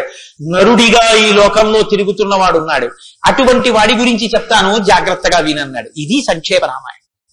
100 శ్లోకాలతో ఇక్కడ ప్రతిరోజు సంక్షేప రామాయణం జరుగుతోంది అని అన్నారే. సంక్షేప రామాయణాన్ని పెద్దలు సంప్రదాయంలో ఏమని పిలుస్తారో తెలుసండి? మాలామంత్రము అని పిలుస్తారు. ఎందుకంటే శారదా తిలకము అని మంత్రాల గురించి చెప్పేటటువంటిది, బీజాక్షరాల గురించి చెప్పే విషయం ఒకటి ఉంది. అందులో 10 అక్షరాలు మంత్రంలో దాటిపోతే దాన్ని మాలా మంత్రములని పిలుస్తారు. 100 శ్లోకములతో ఉన్న సంక్షేప రామాయణం మాలా మంత్రం. అందుకే సంక్షేప రామాయణాన్ని పారాయణ చేస్తే అది రక్షణ చేస్తుంది. మన్నాత్ త్రాయితే ఇది మంత్ర. దాన్ని మననం చేస్తే అది కాపాడుతుంది. సంక్షేప రామాయణం కూడా అలా కాపాడుతుంది. సద్గురువైనటువంటి నారద మహర్షి నోటిలోంచి పుట్టింది సంక్షేప రామాయణం. యోగులు రమించడం అంటే బాహ్యంలో తిరిగేటటువంటి మనస్సుని బుద్ధిని నిగ్రహించి వెనక్కి తిప్పి ఆత్మలోకి దింపి తాను ఒకటిగా నిలబడిపోయి పొందేటటువంటి ఆనందమేదో అది సాకారములు పొందితే రాముడు. కాబట్టి యోగులు రమించేటటువంటి స్వరూపమేదో దానికి రామ అని పేరు. కాబట్టి రామో నామ జనైశ్రుత నియతాత్మా మహావీర్యో ద్యుతిమాన్ ధృతిమాన్ వసి. నువ్వు చెప్పినటువంటి గుణములన్నీ ఉన్నవాడు, దానితో పాటుగా వసి ఇంద్రియములను నిగ్రహించినటువంటి వాడు. ఇంద్రియాలను నిగ్రహించడం అన్న మాట మీరు రామాయణంలో చాలా జాగ్రత్తగా గమనించి తెలుసుకోవలసి. ఇంద్రియాలను నిగ్రహించడం అంటే ఏమిటో తెలుసా అండి? మనసు దేన్ని చూస్తే, దేన్ని వింటే కదిలిపోతుందో, ప్రశాంతంగా ఉన్నది అలజడిని పొందుతుందో దాన్ని చూడకుండా, దాన్ని వినకుండా బలవంతంగా నిగ్రహించడం ఎటువంటిదో తెలుసా అండి? ఒక త్రాచుపాం అలా వెళ్ళిపోతోంది. గభాల్ని ఇలా చూశాడు, అయ్య బాబాయ్ త్రాచుపాం పెద్ద గెంతు గెంతాడు. అది అకస్మాత్తుగా ఏమైందంటే ఆ గెంతడంలో త్రాచుపాము యొక్క పడగ మీద 2 కాళ్ళు వేసి తొక్కాడు. ఇప్పుడు త్రాచుపాం తల పైకి ఎత్తలేకపోతోంది. ఇప్పుడు తను త్రాచుపాం నా కాళ్ళ కింద ఉంది, నన్ను ఏం చేస్తుంది అని ఉండగలడని మీరు అనుకుంటున్నారా? అతను గడగడగడగడగడ వణికిపోతూ చెమట్లు పట్టేస్తున్నాయి. ఎందుకంటే నేను త్రాచుపాం మీద ఉన్నాను, అది తోక కదుపుతోంది, తోకతో కాళ్ళు చుడుతోంది. ఈ కంగారులో ఏం చేస్తాడంటే త్రాచుపాము మీద తాను నిలబడి ఉండగా ఇక త్రాచుపాం తను ఏం చెయ్యలేదన్న స్థితిలో ఉన్నా ఎప్పుడో ఒకప్పుడు త్రాచుపాం మీద కాళ్ళు తీసేస్తాడు. కంగారు పడిపోయి తీసేస్తాడు. ఎప్పుడో అప్పుడు కాళ్ళు తీయడం కోసమే పాము చూస్తుంటుంది, కాటు వేసేసి పుట్లగా వెళ్ళిపోతుంది, లేకపోతే ఎక్కడికో అక్కడికి వెళ్ళిపోతుంది. రావణుడు చేసే తపస్సు, రావణుని యొక్క ఇంద్రియ నిగ్రహం అటువంటిది. బలవంతంగా అణిచి పెడతాడు. అవకాశం రాగానే అది ఒక్కసారి జడలు విప్పి ప్రళయతాండవం చేసి రావణుణ్ణి పడగొడుతుంది. మండోదరి చెప్పింది ఈ మాట, నా సొంతం కాదు. రాముడు అలా కాదు, విచారణ చేసి ఉంటాడు. అర్థమనర్థం భావయనిత్యం అంటారు శంకరాచార్యులు గారు. నారీస్తన భరనాభీదేశం దృష్ట్యా మాగా మోహావేశం ఏతత్ మాంసవసాది వికారం మనసి విచింత్య వారం వారం అంటారు. మనసు దేని చేత కదిలిపోతోందో దాని యథార్థ స్వరూపాన్ని బాగా విచారణ చేస్తాడు. విచారణ చేసి ఈ పాటి దానిక నా ఒంట్లో ఉన్నటువంటి శక్తిని అంతటినీ ఖర్చు చేసేస్తున్నాను అని మనసుని మరల్చే ప్రయత్నం చేసి ఆ వస్తువు తన కళ్ళ ముందు కనపడినా ఇంకా ఆయన మనసు చెక్కు చెదరదు, ఆ స్థితిని పొందుతాడు. ఇది శంకరాచార్యులు వారు నేర్పుతారు లోకానికి. గురువు చెప్పే మాట అంటే అలా ఉంటుంది. ఆయన ఎంత చమత్కారంగా అన్నారో చూడండి. నారీస్తన భరనాభీదీశం దృష్ట్యామోగా మోహావేశం. ఎందుకంత వెర్రెక్కిపోతున్నావు? యవ్వనం ఒంట్లో ఉండి ఓపికన్న కాలంలో నీ శరీరం కన్నా స్త్రీ శరీరంలో 2 వికారాలు ఉన్నాయి. శరీరపు ఊర్ధ్వభాగంలో 2 చోట్ల మాంసపు ముద్దలు పైకి పొటమరించాయి. శరీర అధోభాగంలో మాంసము కొంత లోపలికి వెళ్ళి ఉంది. ఈ 2 వికారాల కోసం నీ శరీరంలో ఉన్న సమస్త శక్తిని నశింప చేసుకున్నావు. ఇదా నీకు నరజన్మ ప్రయోజనం? మనసి విచింతియ వారం వారం, దీన్ని బాగా ఆలోచించు అన్నది. ఇది పట్టుకుందనుకోండి, కంటిని మనసుని కంటితో చూడడం వల్ల కదపగలిగిన మనసుకి ఇప్పుడు ఆ వస్తువు కనపడినా ఇక మనసు కదలదు. ఇది ఇంద్రియ నిగ్రహం అంటారు. ఇంద్రియాలని జయించడం అంటే అది. ఇది రాముడు. అందుకే ధృతిమాన్ వసి, అపారమైన శక్తితో ఉంటాడు, సంకల్ప శక్తితో ఉంటాడు, ఇంద్రియములను జయించిన వాడై ఉంటాడు. బుద్ధిమాన్ నీతిమాన్ వాగ్మి శ్రీమాన్ శత్రునిబర్హణ విపులాంసో మహాబాహు కంబుగ్రీవో మహాహను. నిజంగా శ్రీరామాయణాన్ని ప్రతి శ్లోకం ప్రతి మాట వ్యాఖ్యానం చేస్తే 42 రోజులు ఏమిటండి? నేను రిటైర్ అయిపోయే వరకు చెప్పినా శ్రీరామాయణం అయ్యేదేం కాదు, కానీ ఏదో 42 రోజుల్లో పూర్తి చేశాను అనిపించుకోవడం అంతే. కాబట్టి బుద్ధిమాన్ నీతిమాన్ వాగ్మి, అన్ని విద్యలు తెలుసున్నవాడు, శ్రీమాన్ ఐశ్వర్యం ఉన్నవాడు, శత్రు నిబర్హణ శత్రువులను నిగ్రహించగలిగిన వాడు, విపులాంశో ఎత్తైన మూపున్నవాడు, మహాబాహు బలిశిర బాహువులున్నవాడు, కంబు గ్రీవు శంఖం వంటి కంఠం ఉన్నవాడు, మహాహను చెక్కిళ్ల పైభాగం చాలా ఉన్నతంగా ఉన్నటువంటి వాడు. అటువంటి మహానుభావుడు ఈ లోకంలోనే ఉన్నాడు. ప్రజాపతి సమశ్రీమాం ధాతారి పురుషూదన రక్షిత జీవలోకస్య ధర్మస్య పరిరక్షిత రక్షిత స్వస్య ధర్మస్య స్వజనస్య చ రక్షిత వేద వేదంగతత్వజ్ఞో ధనుర్వేదే చ నిష్ఠిత. ఎంత గొప్పగా మాట్లాడారండి నారద మహర్షి. నిజంగా ప్రజాపతి సమశ్రీమాన్, ఈ ప్రపంచాన్నంతటినీ పోషించగలిగినటువంటి వాడు సాక్షాత్ శ్రీ మహావిష్ణువు. ధాతారి పునిషూదన శత్రువులను నిగ్రహించగలిగిన వాడు, రక్షిత జీవలోకస్య ఈ లోకాలన్నింటినీ రక్షించగలిగిన వాడు, ధర్మస్య పరిరక్షిత ధర్మాన్ని రక్షించేటటువంటి వాడు. ధర్మాన్ని రక్షిస్తాడు కాబట్టి అధర్మాన్ని నిగ్రహిస్తాడు కూడా. ధర్మస్య పరిరక్షిత రక్షిత స్వస్య ధర్మస్య, తన ధర్మాన్ని తాను రక్షించుకుంటాడు. రక్షిత స్వస్య ధర్మస్య స్వజనస్య చ రక్షిత, అందరినీ రక్షిస్తే మరి స్వజనులు ఎవరు అంటే ఆయననే నమ్ముకుని ఉన్న వాళ్ళెవరో ఆ వారి రక్షణ యందు మరింత అప్రమత్తంగా ఉండేటటువంటి స్వరూపం ఉన్నటువంటి వాడు. అటువంటి వాడు సచ సర్వగుణోపేత కౌసల్యానందవర్ధన సముద్రైవ గాంభీర్యే ధైర్యేణ హిమవానివా. ఇందులోంచేనండి వాల్మీకి మహర్షి చెప్పిన శ్లోకాల్లోంచే తర్వాత ఉపమానాలన్నీ వచ్చాయి. ఇప్పటికీ మనం చూడండి, ఆయన మేరునగ ధీరుడండి అంట. ఆయన్ని పోల్చి చెప్పేటప్పుడు హిమవత్ పర్వతము వంటి వాడు, సముద్రము వంటి గాంభీర్యం ఉన్నవాడు అని చెప్పారు నారద మహర్షి. సముద్రం చూడండి ఎంత గంభీరంగా ఉంటుందో. సముద్రం కడుపులో ముత్యాలు, రత్నాలు, వజ్రాలు ఇన్ని ఉంటాయి. ఇన్ని ఉన్నా కప్పి ఉంచుతుంది. సముద్రంలో బడబాగ్ని ఉంటుంది, కానీ తాను మాత్రం చల్లగా ఉంటుంది. సముద్రం ఒడ్డుకొస్తుంది, వచ్చి మీ కాళ్ళు తాను కడుగుతుంది. శాతకానిది ఎదురొచ్చి మీ కాళ్ళు కడిగిందని మీరు ధూర్తతనంతో లోపలికెడితే మిమ్మల్ని తనలో కలుపుకుంటుంది. ఎదురొచ్చి మీ దగ్గరికి వస్తోంది కదా అని మీ కాలి చెప్పు తీసి అందులో వేస్తే తీసుకొచ్చి అవతల బారేస్తుంది ఒడ్డున. ఇది సముద్రం యొక్క గాంభీర్యం. తాను ఉప్పు కయ్యగా ఉంటుంది, పర్వదిన స్నానానికి పనికొస్తుంది. ఇన్నిటిని కప్పిపుచ్చి నిలబడగలిగినటువంటి స్వరూపం సముద్రం. కడుపులో బడబాగ్ని ఉన్నా, సీతాపహరణమే జరిగిన, తండ్రే మరణించిన, రాజ్యమే పోయిన, అరణ్యంలో తిరిగిన, జుట్టు తీసేసిన, జిల్లేడు పాలు పోసుకుని ఆఖరికి ఆ జటలు కట్టుకున్న, నారచీర కట్టుకున్న, పాదాలకి చెప్పులే లేకపోయినా, అగ్నిహోత్రాన్ని చంకన తగిలించుకున్న, అడవిలో మృగాన్ని బాణం పెట్టి కొట్టి చర్మం ఒలిచి మాంసం తీసి తెచ్చి సీతమ్మ వండితే తప్ప తినలేని స్థితిలో రాజారాముడు అయినటువంటి వాడు బ్రతకవలసి వచ్చిన తెల్లవారుజామున 4 గంటల సమయంలో దాహమేస్తున్న ఏనుగు నదిలో తొండం పెట్టి నీళ్లు తాగడానికి కూడా భయపడినంత చలికాలంలో కూడా వెళ్లి స్నానం చెయ్యగలిగిన మొనగాడు. ఇన్ని కష్టాలు కడుపులో పెట్టుకుని కూడా పైకి చెక్కు చెదరకుండా ఉండగలిగినటువంటి గంభీరమూర్తి ఆయనయా రాముడంటే అన్నాడు నారదుడు. కాబట్టి సముద్రైవ గాంభీర్యే ధైర్యేణ హిమవానివా, ధైర్యంలో హిమవత్ పర్వతం వంటి వాడు. పర్వతాన్ని చూడండి, వర్షధారల చేత కొట్టబడుతుంది, పిడుగులు పడిపోతాయి. ఆ పర్వతం మీదే చెట్లు పెరుగుతాయి, ఆ పర్వతం మీదే సింహాలు తిరుగుతాయి, పులులు తిరుగుతాయి. ఆ సముద్రానికి కన్నాలు పెట్టి పావులు పడుకుంటాయి. చిట్టెలుకలు కన్నాలు చేసి ఆ పర్వత పాదాల మీద తిరుగుతూ ఉంటాయి. ఎలుక కన్నం పెట్టి తనలో దూరిందని బెంగ పెట్టుకోదు, ఒక ధూర్తుడు కాళ్లతో పైకెక్కాడని బెంగ పెట్టుకోదు, వర్షధారలు కొట్టాయని కదలదు, పిడుగులు పడ్డాయని చెక్కు చెదరదు, పులులు సింహాలు తిరుగుతున్నాయని బెంగ పెట్టుకోదు, మహాత్ములు తన మీద నడుస్తున్నారని పొంగిపోదు, తన మీద ఈశ్వరుడి దేవాలయం కట్టారని పరవశించిపోదు, తాను అలాగే నిలబడి ఉంటుంది. చెక్కు చెదరక నిలబడగలిగినటువంటి పర్వతం ఎటువంటిదో రాముడు అటువంటి వాడు.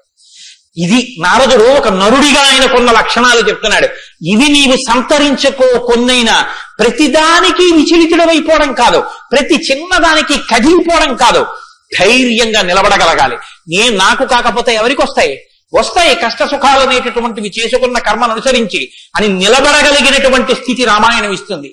విష్ణునా సదృశో వీర్యే సోమవత్ ప్రియదర్శన కాలగ్ని సదృశ క్రోధే క్షమయా పృథివీ సమః. ఏమి శ్లోకాలు వాడారండి సంక్షేప రామాయణంలో మహానుభావుడు. విష్ణునా సదృశో వీర్యే, ఆయనతో పోల్చడానికి విష్ణు ఒక్కడే ఉన్నారు. ఎందుకంటే ఇంకా ఆయనతో పోల్చడానికి అటువంటి వాడు ఇంకొకడెవరుంటారు? విష్ణువుని విష్ణువుతోనే పోల్చాలి. కాబట్టి విష్ణువుతో సమానమైన వాడు. సోమవత్ ప్రియదర్శన, బాణం పట్టుకుని ఎదురుగుండా ఉన్న వాళ్ళ లక్షల మంది కంఠాలు తెగకోసినా సరే భక్తులైన వారికి మాత్రం ఆ స్వరూపాన్ని దర్శనం చేస్తుంటే ఎంత సంతోషంగా ఉంటుందో. కాబట్టి సోమవత్ ప్రియదర్శన. లోకంలో మూడిటిని ఎంత చూసినా చూడబుద్ధే వేస్తుంది. ఎంత చూడండి చూడబుద్ధి వేస్తుంది. అందుకే పార్వతీదేవి వినాయకుడికి ఏనుగు ముఖం పెట్టించింది.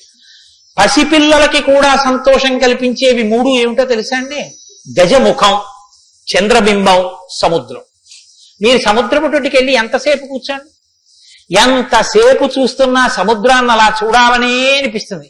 చీకటి పడిపోయిన తర్వాత సముద్ర ఘోష అదో సంతోషం, వస్తున్న కెరటాలు అదో సంతోషం, చీకటి పడ్డాక దీపాలతో దూరంగా వెళ్ళిపోతున్న ఓడ అదో సంతోషం, సూర్యోదయానికి సముద్రం ఆకాశం కలిసినట్టుగా ఉన్న చోట ఉదయిస్తున్న సూర్యబింబం అదో సంతోషం, ఆ పడుతున్న ఎర్రకాంతి అదో సంతోషం, సూర్యాస్తమయానికి సముద్రంలో కృంగిపోతున్నట్టుగా ఉన్న సూర్యుడు అదో సంతోషం. తిక్కన గారు విరాట పర్వంలో అంటారు, రాత్రి అయ్యేటప్పటికి ఆకాశం ఎలా ఉందంటేట మంచి సంపన్నుడైన గృహస్థు ఇంట్లో అలంకారం చేసినటువంటి పడకలా ఉందిట, దాని మీద పువ్వులు అవన్నీ వేస్తే ఎలా ఉందో అలా ఉందిట. సూర్యోదయానికి ఉన్నటువంటి ఆకాశం ఎలా ఉందంటేట తెల్లవారిన తర్వాత 10 మంది చూస్తే దృష్టి దోషం కలుగుతుందని ఆ ఇంటి ఇల్లాలు దుప్పటి మీద ఉన్న పువ్వులు అవి అన్ని పోయేటట్టు ఒక్కసారి 2 చేతులతో ఇలా దులిపేస్తే అన్ని పోయిన తర్వాత దుప్పటి ఎలా ఉందో ఆకాశం ఎలా ఉంది తెల్లారే. అలా ఆ సముద్రాన్ని చూస్తుంటే ఎంత అందంగా ఉంటుందో. పసిపిల్లల దగ్గర నుంచి కవుల వరకు జ్ఞానుల వరకు సముద్రం ఆనందమే. పసిపిల్లాడికి ఏం తెలిసిన ఆనందం, వృద్ధుడికి ఏం తెలిసిన ఆనందం. అందరూ సముద్రం రెండుకి వెళ్ళి ఆనందం పొందుతారు. ఆఖరికి తుఫాను సమయంలో సముద్రం చూడడం అదో సంతోషం కొంతమందికి. కాబట్టి సముద్రం, 2 చంద్రబింబం. చంద్రబింబాన్ని ఎంతసేపు చూడండి సంతోషం. రామాయణంలో వాల్మీకి మహర్షి వర్ణిస్తారు సుందరకాండలో చంద్రబింబాన్ని, ఏమి వర్ణనలో ఆ సర్గలు. కాబట్టి చంద్రబింబం. 3 ఏనుగు.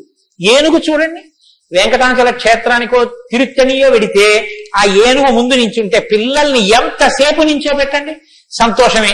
ఆ తొండం ఇలా ఇలా ఆడిస్తూ ఆ ఏనుగు అలా నిలబడి అరటిపండు ఎత్తి నోట్లో పెట్టుకుని ఆ దుమ్ము తీసి మీద పోసుకుని స్నానం చేసి తెల్లటి దంతాలు, దాని స్వరూపం, దాని చిన్ని కళ్ళు, దాని వెంట్రుకలు, దాని తోక, పెద్ద పెద్ద కాళ్ళు, ఇంతంత గోళ్ళు, గుండ్రంగా పాదాలు. ఆ ఏనుగుని ఎంతసేపు చూసినా అబ్బా ఇంకేం చూస్తాను లేండి అనిపించదు, అలా చూడబుద్ధి వేస్తుంది. అలా చూడబుద్ధి వేస్తుంది. కాబట్టి ధ్యానం చేసేటప్పుడు ముందు గణపతి యొక్క ముఖాన్ని తదేకంగా చూస్తే ఆ ధ్యాన నిష్ట చేత విఘ్నములు తొలగిపోతాయి. కాబట్టి పరమేశ్వరుడు అందరూ తొందరగా దృష్టి పెట్టి చూడడానికి వైముఖ్యం కలగనటువంటి ముఖాన్ని నా కొడుక్కి పెడితే అందరికీ ఉపకారం జరుగుతుందని ఏనుగు తలకాయ తీసుకొచ్చి వినాయకుడికి పెట్టాడు. అది కారణం. వినాయకుడికి ఏనుగు తలకాయ ఉండడానికి కారణాల్లో అదొకటి. కాబట్టి విష్ణు నాసదృశో వీర్యే సోమవత్ ప్రియదర్శన కాలాగ్ని సదృశ క్రోధే. క్రోధం, కోపం వచ్చిందా కాలాగ్ని ఎటువంటిదో అటువంటి వాడు. క్షమయా పృథివీ సమః. ఈ భూమికి ఎంత ఓర్పు, రాముడికి అంత ఓర్పు. నిద్ర వేస్తూనే భూమిని తంతాం, భరిస్తుంది. మలమూత్రాలు భూమి మీద విసర్జిస్తాం, భరిస్తుంది. ఉమ్మి భూమి మీద వేస్తాం, ఊరుకుంటుంది. పోనీ ఏదో పొరపాటున వచ్చింది వేరు, కావాలని ఒక రకమైన తాంబూలం వేసుకుని ఉమ్మడమే ప్రయోజనంగా నిత్తులు కక్కుకునేవాడు కక్కుకున్నట్టు భూమి మీద ఎర్రటి మరకలు పడేటట్టు అదే పనిగా ఉమ్మి వేసేటటువంటి వాడిని కూడా భరించినటువంటి భూమాత యొక్క ఓర్పుని ఎంత స్తోత్రం చేయాలి నిజంగా. కాబట్టి అన్నం కావాలి, నాగలి పెట్టి అమ్మ గుండెల మీద చీరుతాం. ఇల్లు కట్టుకోవాలి, శంకుస్థాపన పేరుతో గుణపాలు పెట్టి అమ్మ గుండెల మీద గుచ్చుతాం. ఆఖరికి ఇంత సంపాదించి ఇంత కీర్తి తెచ్చి మా నాన్నగారు, మా బాబాయ్ గారు, మా మేనమామ, మా ఆయన ఇన్ని బంధుత్వాలు పెట్టుకున్న వాళ్ళు ఆ ఊపిరి ఆగిపోగానే తీసుకెళ్లి బయట చిరిగిపోయిన బొంతో చాపో వేసి పడుకోబెట్టి కొత్త చాప తెచ్చి 4 కర్రలకేసి తాడేసి కట్టి తీసుకెళ్లిపోతుంటే ఆఖరణ పుచ్చుకునేది ఈ తల్లి ఒక్కతే. ఎవరు ఇంట్లో ఒక్క రాత్రి కూడా ఉంచుకోరు. యావత్ పవనో నివసతి దేహే తావత్ పృచ్ఛతి కుశలంగే గతవతి వాయో దేహాపాయే భార్యా బిభ్యతి తస్మిన్ కాయే అంటారు శంకర భగవత్పాదులు. అటువంటి ఈ తల్లిది ఎంత ఓర్పో, ఎన్ని అపచారములు చేసినా కూడా కడుపులో పెట్టుకునేటటువంటి అమ్మ స్వరూపమైనటువంటి భూమికి ఎంత ఓర్పు ఉందో అంత ఓర్పు కలిగిన వాడయ్యా రామచంద్రమూర్తి. కాబట్టి ధనదేవుల సమస్యాగే సత్యే ధర్మ ఇవాపరః. కుబేరుడు ఎంతటి ధనవంతుడో అంతటి మహానుభావుడు, అటువంటి త్యాగం ఉన్నవాడు. సత్యే ధర్మ ఇవాపరః. సత్యము ధర్మము ఒకదాన్నొకటి ఎలా కాపాడుకుని రక్షించుకుంటాయో అలా రక్షించి కాపాడగలిగినటువంటి వాడు. తమేవం గుణ సంపన్నం రామం సత్యపరాక్రమం. ఇన్ని గుణములు కలిగినటువంటి రామచంద్రమూర్తి సాక్షాత్తుగా సత్యపరాక్రముడైనటువంటి వ్యక్తి. ఆయన పరాక్రమం సత్యమే పరాక్రమముగా కలిగినటువంటి వాడు. అటువంటి వాడు రామచంద్రమూర్తి అని ఆ రాముని యొక్క కథని సంక్షేపంగా చెప్పారు. సంక్షేపంగా అంటే వివరంగా కాదు, బాగా గుర్తుపెట్టుకోండి. వివరంగా చెప్పలేదు, కేవలం ఏదో విహంగ వీక్షణం అంటారు చూసారా, ఒక్కసారి స్థాళీపులాక న్యాయంగా ఒకసారి అలా చెప్పేశారు. అది ఎంత తేలిగ్గా చెప్పేశారంటే సజగామ వనం వీర ప్రతిజ్ఞామనుపాలయన్ పితుర్వచన నిర్దేశాత్ కైకయ్యా ప్రియకారణాత్ అంటూ. కానీ సంక్షేప రామాయణ శ్లోకాలండి, అవి నిజంగా మంత్రాలే.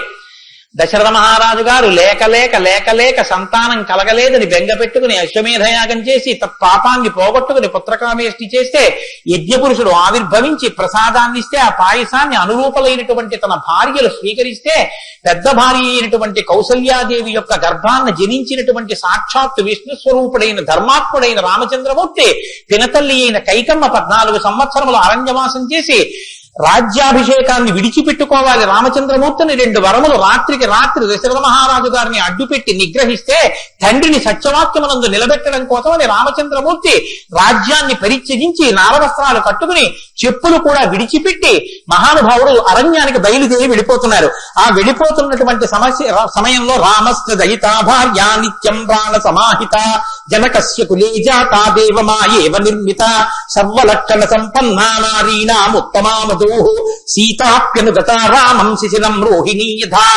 సాక్షాత్తుగా దేవమాయయే శ్లోకంలో ఉన్న సౌందర్యమంతా రాశీభూతమై ఒక స్త్రీ రూపంలో వచ్చిందా అన్నంతగా కనపడేటటువంటి సీతమ్మ తల్లి, జనక మహారాజు గారి యొక్క పుత్రి, అయోనిజ అయినటువంటి తల్లి, స్త్రీలలో ఉత్తమమైనటువంటి రత్నంగా చెప్పబడినటువంటి తల్లి, సర్వలక్షణ సంపన్న అయినటువంటి సీతమ్మ చంద్రుణ్ణి రోహిణి ఎలా అనుసరిస్తుందో అలా కష్టసుఖాల్లో నీతో కలిసి ఉంటాను తప్ప నేను అంతఃపురంలో ఉండను అని చెప్పి రామచంద్రమూర్తితో కలిసి అరణ్యవాసానికి బయలుదేరింది. సోదరుడైనటువంటి లక్ష్మణుడు కూడా రామచంద్రమూర్తితో బయలుదేరాడు. ముగ్గురు అరణ్యవాసం చేస్తున్నటువంటి సమయంలో చిత్రకూట పర్వతం మీద ఉండగా తనకి రాజ్యం కావాలని భరతుడు కోరకపోయినా తల్లి వరం చేత రాజ్యాన్ని పొందడానికి అర్హుడైన భరతుడు మేనమావ గారి ఇంటి నుంచి తిరిగి వచ్చేసరికి దశరథ మహారాజు గారు ప్రాణాలు విడిచిపెడితే నాకు ఈ రాజ్యం వద్దని భరతుడు శత్రుఘ్నుడితో వశిష్ఠుడితో తల్లులతో కలిసి చిత్రకూట పర్వతం దగ్గరికి వెళ్లి అన్నా రామా నాకొద్దు, ఈ రాజ్యం నువ్వే తీసేసుకోమని ఎంత నిగ్రహించినా ధర్మాత్ముడు సత్యవాక్య పరిపాలకుడైనటువంటి రామచంద్రమూర్తి నా తండ్రిని సత్యంలో నిలబెట్టడం కోసం నేను ఈ వనవాసానికి వచ్చాను తప్ప నాకు ఈ రాజ్యం అక్కర్లేదని స్వీకరించడం మానేసి తన పాదుకలను తీసుకెళ్లి భరతుడికి ఇస్తే భరతుడు పాదుకలను పట్టుకుని నందిగ్రామానికి వచ్చి సింహాసనం మీద పెట్టి రాజ్యం చేస్తుంటే మహానుభావుడు చిత్రకూట పర్వతం మీదే ఉన్నట్టయితే వచ్చినటువంటి తల్లులు సోదరులైనటువంటి భరత శత్రుఘ్నులు జ్ఞాపకానికి వస్తారని చిత్రకూటాన్ని విడిచిపెట్టి దండకారణ్యంలో ప్రవేశించి ఉన్నటువంటి సమయంలో అక్కడ ఉన్నటువంటి రాక్షసులలో ఒకటి అయినటువంటి శూర్పణఖ వచ్చి రామచంద్రమూర్తి యొక్క తమ్ముడైన లక్ష్మణుడు, లేదా సంక్షేప రామాయణం ప్రకారం రాముడితో లక్ష్మణుడు చేసిన పని రాముడు చేసినట్టే, అందుకని రాముడి చేత ముకుచెవులు కోయబడితే ఆ శూర్పణఖ చేత ప్రేరేపింపబడిన ఖరదూషణాదులు త్రిశిరస్సు అనేటటువంటి 14,000 మంది రాక్షసులు రాముడి మీద దండెత్తి వస్తే తృణప్రాయంగా 14,000 మందిని నిగ్రహించినటువంటి రామచంద్రమూర్తి యొక్క పరాక్రమాన్ని శూర్పణఖ వల్ల తెలుసుకున్నటువంటి రావణాసురుడు అసూయతో సీతమ్మ తల్లి మీద మోహంతో సీతమ్మ తల్లిని అపహరించి తీసుకుని వెళ్ళిపోతే ఆగ్రహించినటువంటి రామచంద్రమూర్తి శబరిని దర్శనం చేసి తర్వాతి కాలంలో సుగ్రీవుడితో స్నేహం చేసి వారిని నిగ్రహించి దశ దిశలకి వానరుల్ని పంపిస్తే దక్షిణ దిక్కుకు వెళ్లినటువంటి హనుమ సీతమ్మ తల్లి యొక్క జాడ కనిపెట్టి 100 యోజనముల సముద్రాన్ని దాటి ఈవలి ఒడ్డుకు వచ్చి రామచంద్రమూర్తికి సీతమ్మ క్షేమవార్త చెప్తే రామచంద్రమూర్తి నీలుడి యొక్క సహకారంతో సముద్రానికి సేతువు కట్టి సముద్రాన్ని దాటి ఆవలి ఒడ్డుకు వెళ్లి లంకారాజ్యంలో వానర సహకారంతో రావణ కుంభకర్ణాది వీరులను నిగ్రహించి తిరిగి మళ్ళీ అయోధ్య పట్టణానికి వచ్చి పట్టాభిషిక్తుడై 11,000 సంవత్సరములు ఈ రాజ్యాన్ని పరిపాలన చేసి రామరాజ్యం ఇలా ఉంటుంది అని చెప్పి లోకానికి చాటి చెప్పిన వాడయ్యా రామచంద్రమూర్తి అంటే సంక్షేప రామాయణాన్ని కథారూపంగా శ్లోకరూపంగా నారద మహర్షి వాల్మీకి మహర్షిగా ఉపదేశం చేశారు. ఉపదేశం చేస్తే సంతోషించారు. ఆ రామరాజ్యం యొక్క గొప్పతనాన్ని 4 శ్లోకాలు వినకపోతే మనం దోషం చేసిన వాళ్ళం అవుతాం.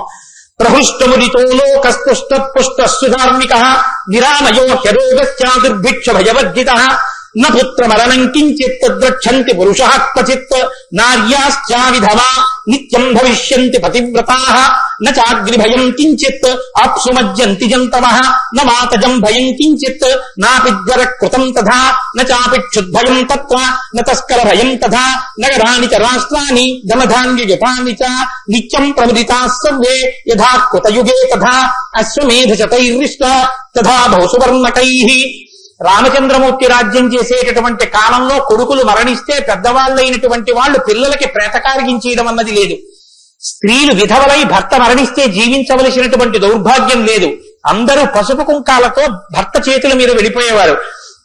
ఎక్కడ అగ్నిభయం ఉండేది కాదు. జంతువులు నీళ్లలో మునిగి మరణించడం అనేటటువంటిది ఉండేది కాదు. వాత భయం కాని, అనారోగ్యాలు కాని, జ్వరాలు ఏర్పడడం కాని, భయంకరమైన వ్యాధులు పటమరించడం కాని, దొంగతనం కాని, క్షుద్బాధ కాని, ఆకలితో అలమటించడం కాని, అశాంతి కాని లోకంలో ఎక్కడా లేవు. అశ్వమేధాది యాగములను చేసి ఎంతో మంది బ్రాహ్మణులకి బంగారాన్ని దానం చేశాడు. గవాం కోట్యయుతం దత్వా బ్రహ్మలోకం ప్రయాస్యతి అసంఖ్యేయం ధనం దత్వా బ్రాహ్మణేభ్యో మహాయశాః. కొన్ని కోట్ల గోవులు దానం చేశాడు. కొన్ని కోట్ల బంగారు నాణెములు దానం చేశాడు. 10 వర్ష సహస్రాణి 10 వర్ష శతాని చ రామో రాజ్యముపాసిత్వా బ్రహ్మలోకం గమిష్యతి.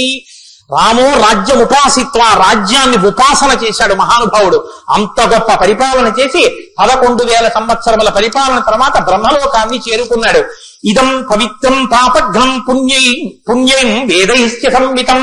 ఈ రామాయణ కథ ఉన్నదే, ఈ రామాయణ కథ పాపములన్నింటినీ పోగొడుతుంది. ఇది వేదములతో సమానమైనది. యప్పతే రామచరితం సర్వపాపై ప్రముచ్యతే. ఎవరు ఈ రామ కథని వింటున్నారో వాళ్ళకి సర్వ పాపములు తొలగిపోతాయి. సత్యం సత్యం పునఃసత్యం, ఇందులో అనుమానమేమీ లేదు. ఏతదాఖ్యానమాదిత్యం పఠన్ రామాయణం నరః. ఎవరు ఈ రామాయణాన్ని చదువుకుంటున్నారో వింటున్నారో వాళ్ళకి ఆయుష్యం నిలబడుతుంది, అపమృత్యు దోషం తొలగిపోతుంది. సపుత్ర పౌత్ర సగణ ప్రేత్య స్వర్గే మహీయతే.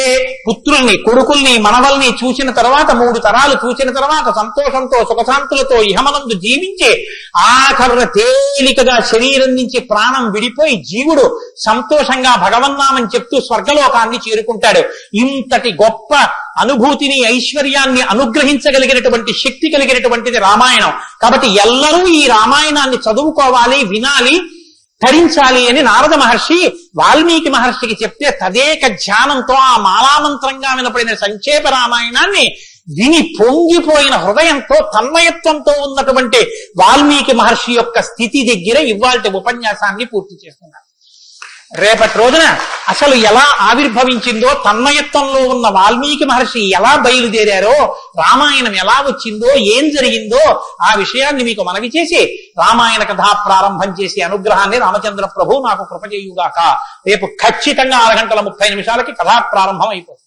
లేకపోతే 7 రోజుల్లో బాలకాండ పూర్తి కాదు. కాబట్టి మంగళాశాసనపరై మదాచార్య పురోగమై సర్వైశ్చ పూర్వైరాచార్యై సత్కృతాయాస్తు మంగళం. మంగళం కోసలేంద్రాయ మహనీయ గుణాత్మనే చక్రవర్తి తనూజాయ సర్వభౌమాయ మంగళం. ఉమాకాంతాయ కాంతాయ కామితార్థప్రదాయినే శ్రీగిరీశాయ దేవాయ మలినాథాయ మంగళం. కరచరణ కృతం వా కర్మవాక్కాయజం వా శ్రవణమైనజం వా మానసం వా అపరాధం విహితం వా సర్వమేత్తక్షమస్వా శివ శివ కరుణాబ్ధే శ్రీ మహాదేవ శంభో. సర్వం శ్రీ ఉమామహేశ్వర పరబ్రహ్మార్పణమస్తు. స్వస్తి.